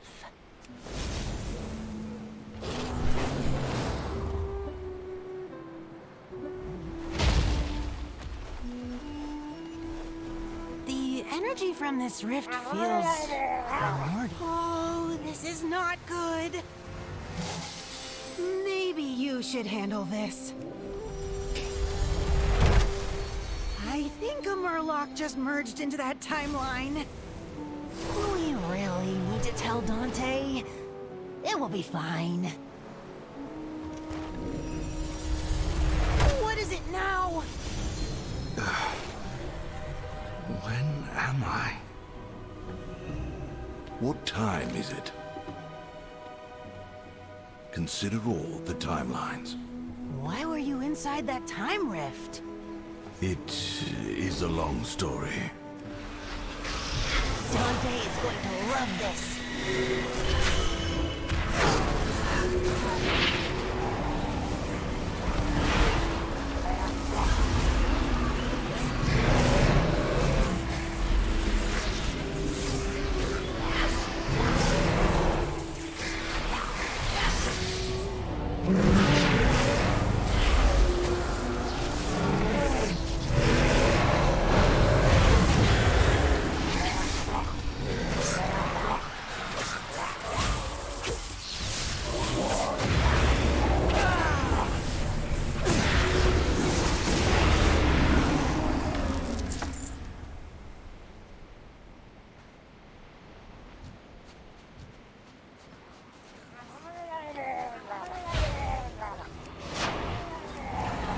What is this?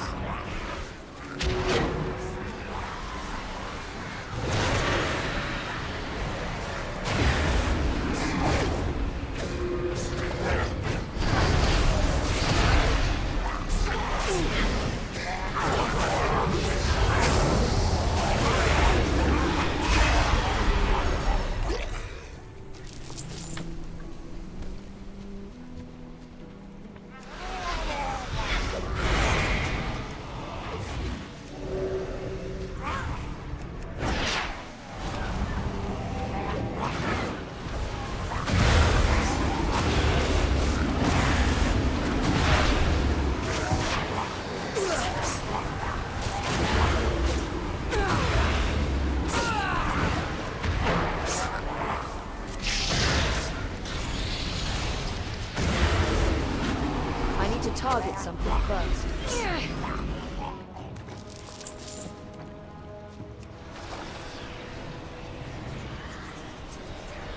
Too far away.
I know what to do.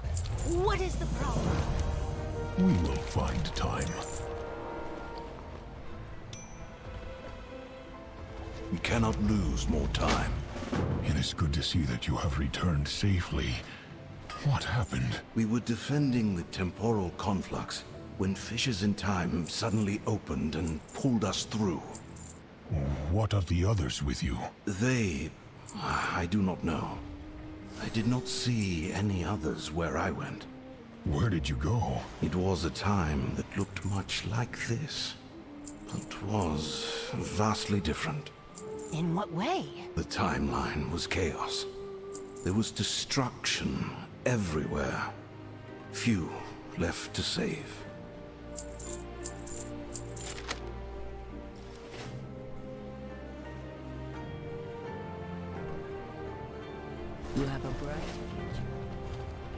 I will make time for you. We must find the time.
These are really interesting.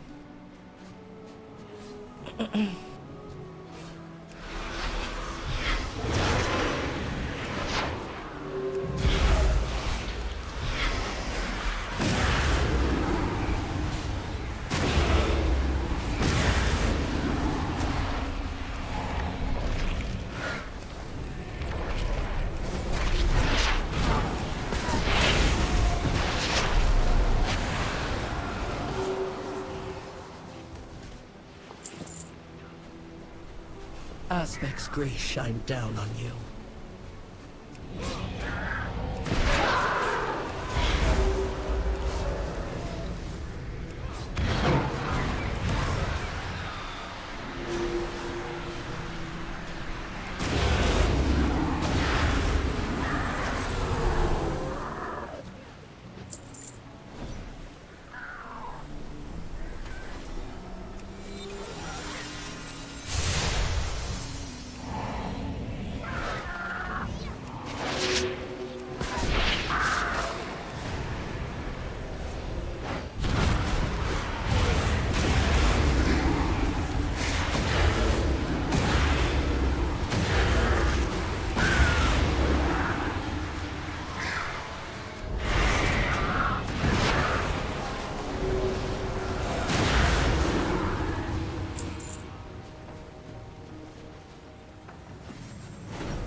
I must get closer.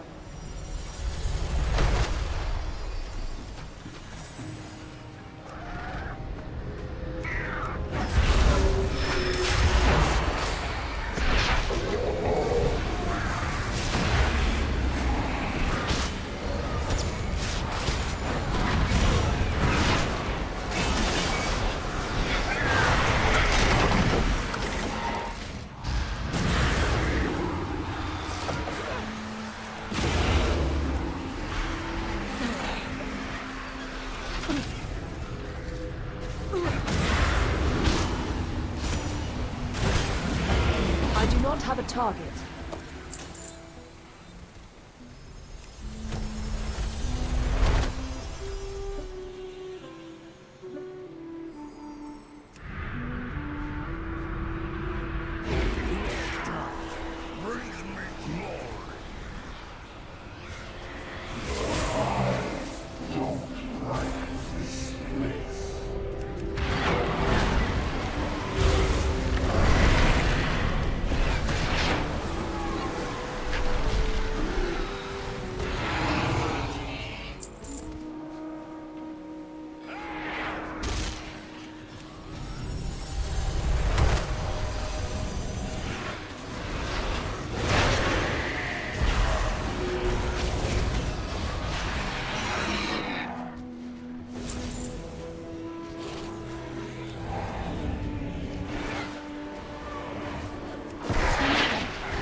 Too far away.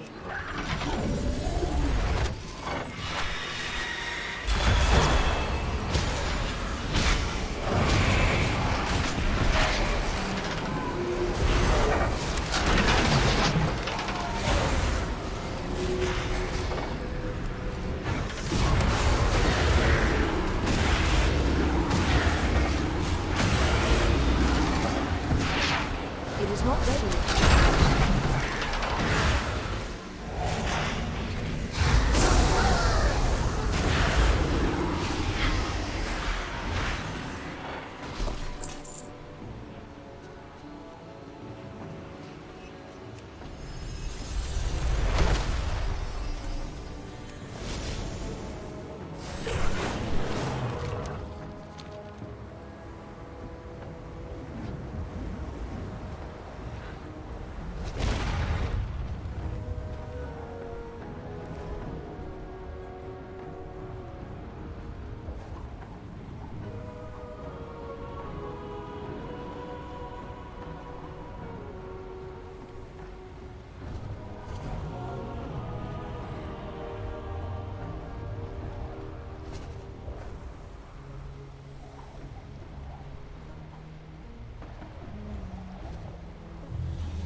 Be cautious.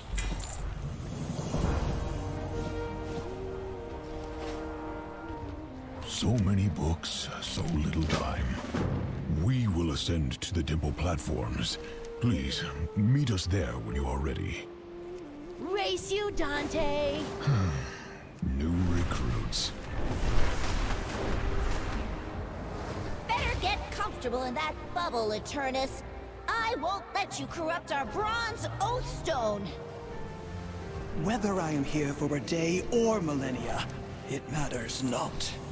I will ensure the rise of our Lord Murazond. Never! Lord knows Dormu is counting on me!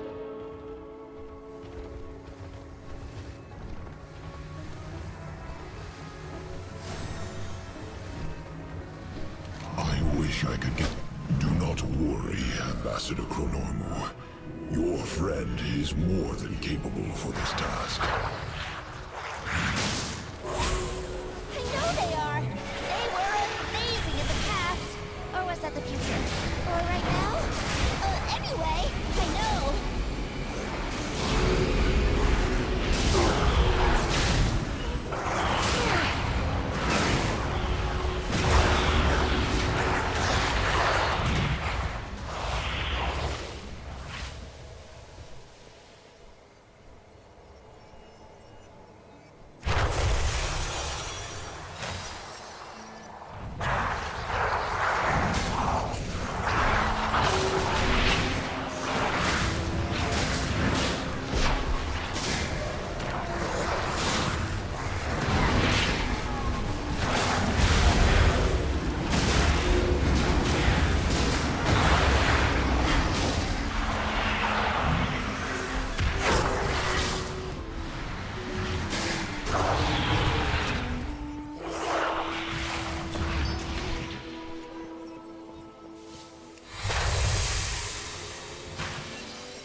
What?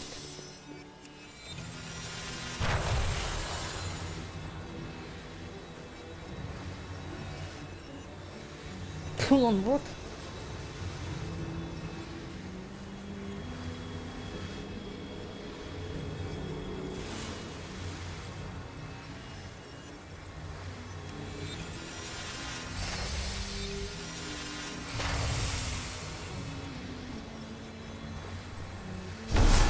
Whoops! Don't worry, we can replace those crystals. At least, I think we can.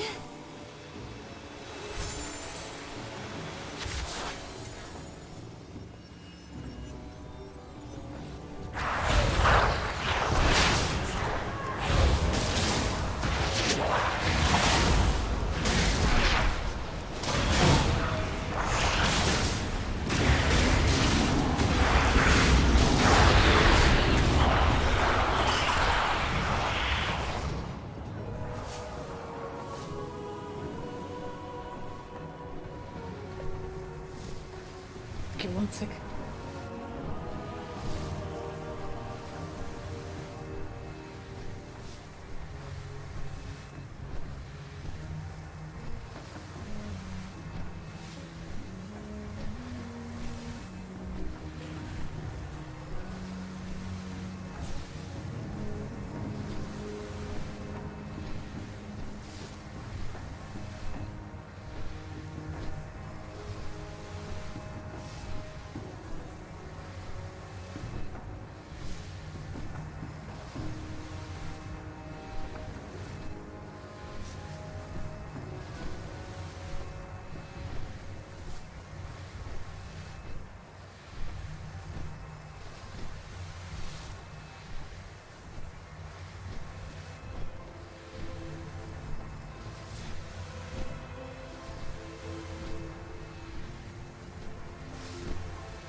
Okay.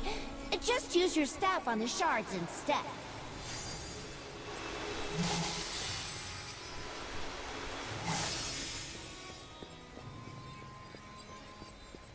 I'm out of range. Yes.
Until next time. Why, hello.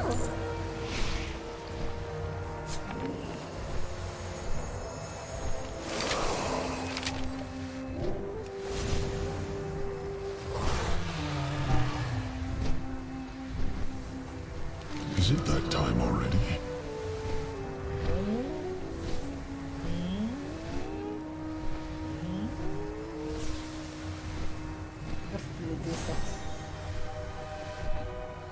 It has been a time.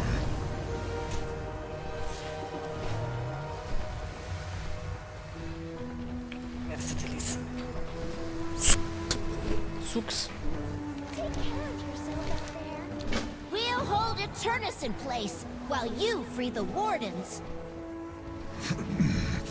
You have our strength, Ambassador Chronomu. I may not be a full-time walker yet, but I am strong enough to help. Together, our power should be enough. Your efforts are wasted. I have seen all possible futures. Wardens, we're finally free. Slay this monstrosity and take back the temple.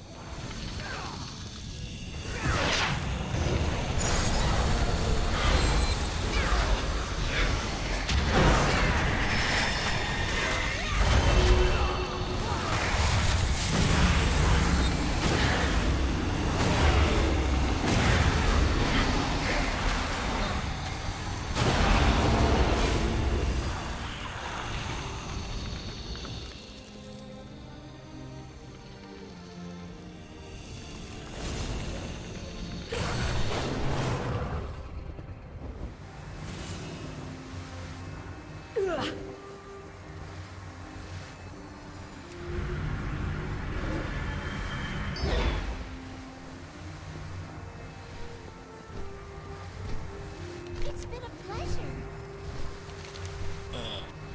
It's so nice to see you. Oh.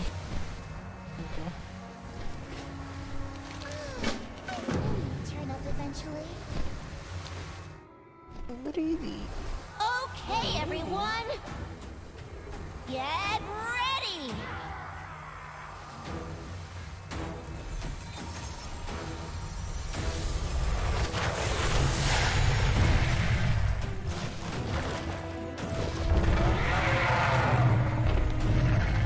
Oh, no, you don't.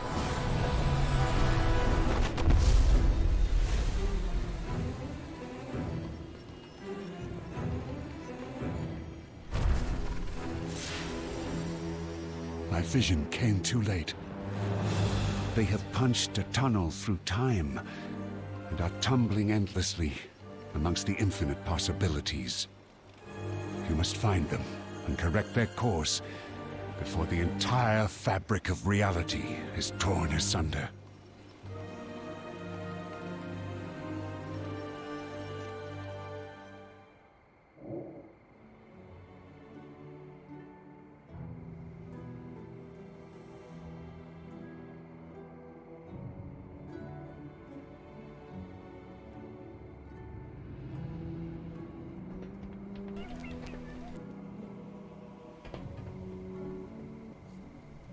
Anu Belore Delana.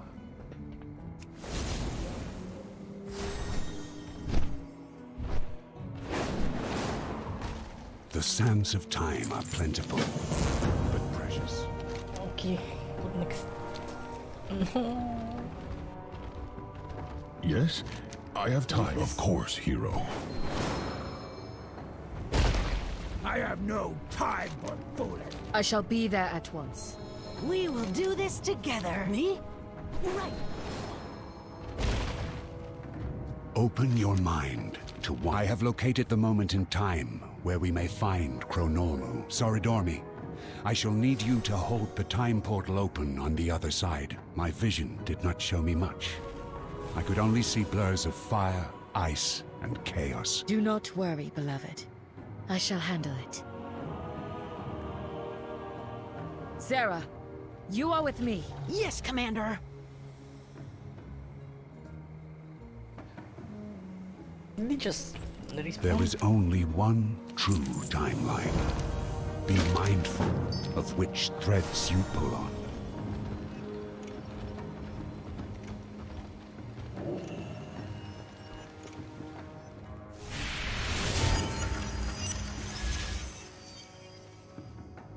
The Primalists are preparing to attack the temporal conflux. We must not allow them to gain access to the time portal. Disable their elemental portals. They are using them to empower a monster that is to be unleashed upon us. Though tread with caution. The storm has made the valley bitterly cold. Find ways to stay warm lest you freeze.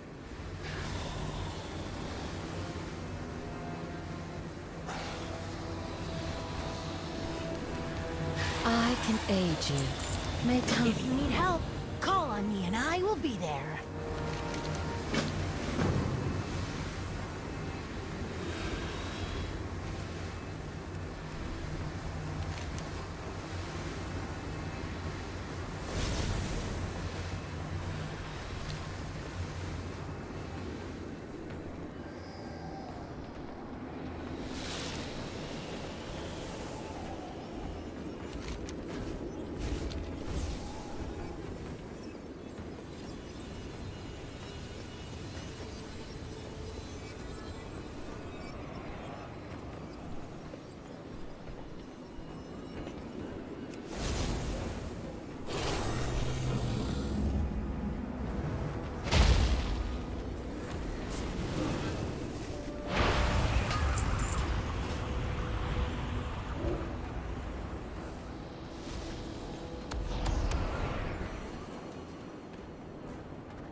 What do I do here?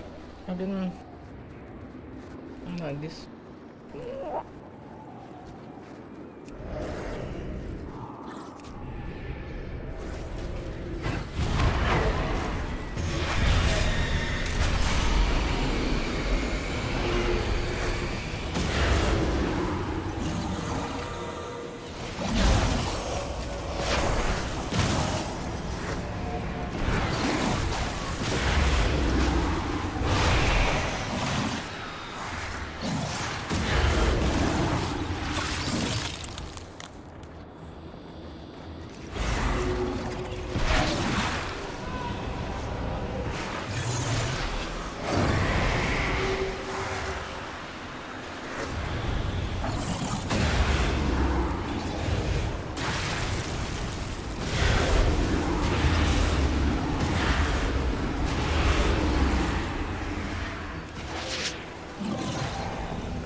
Dormammu would send you? The portals are closed, but the Primalists have awoken their monster.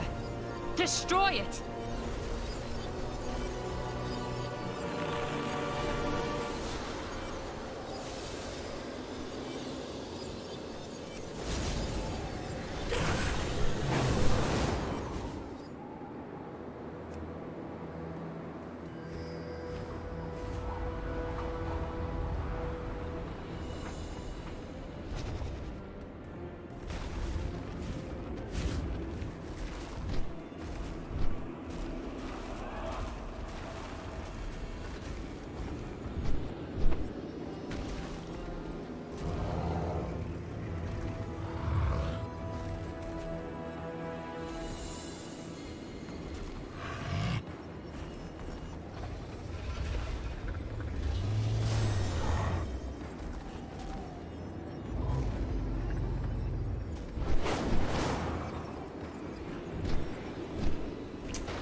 Time flows through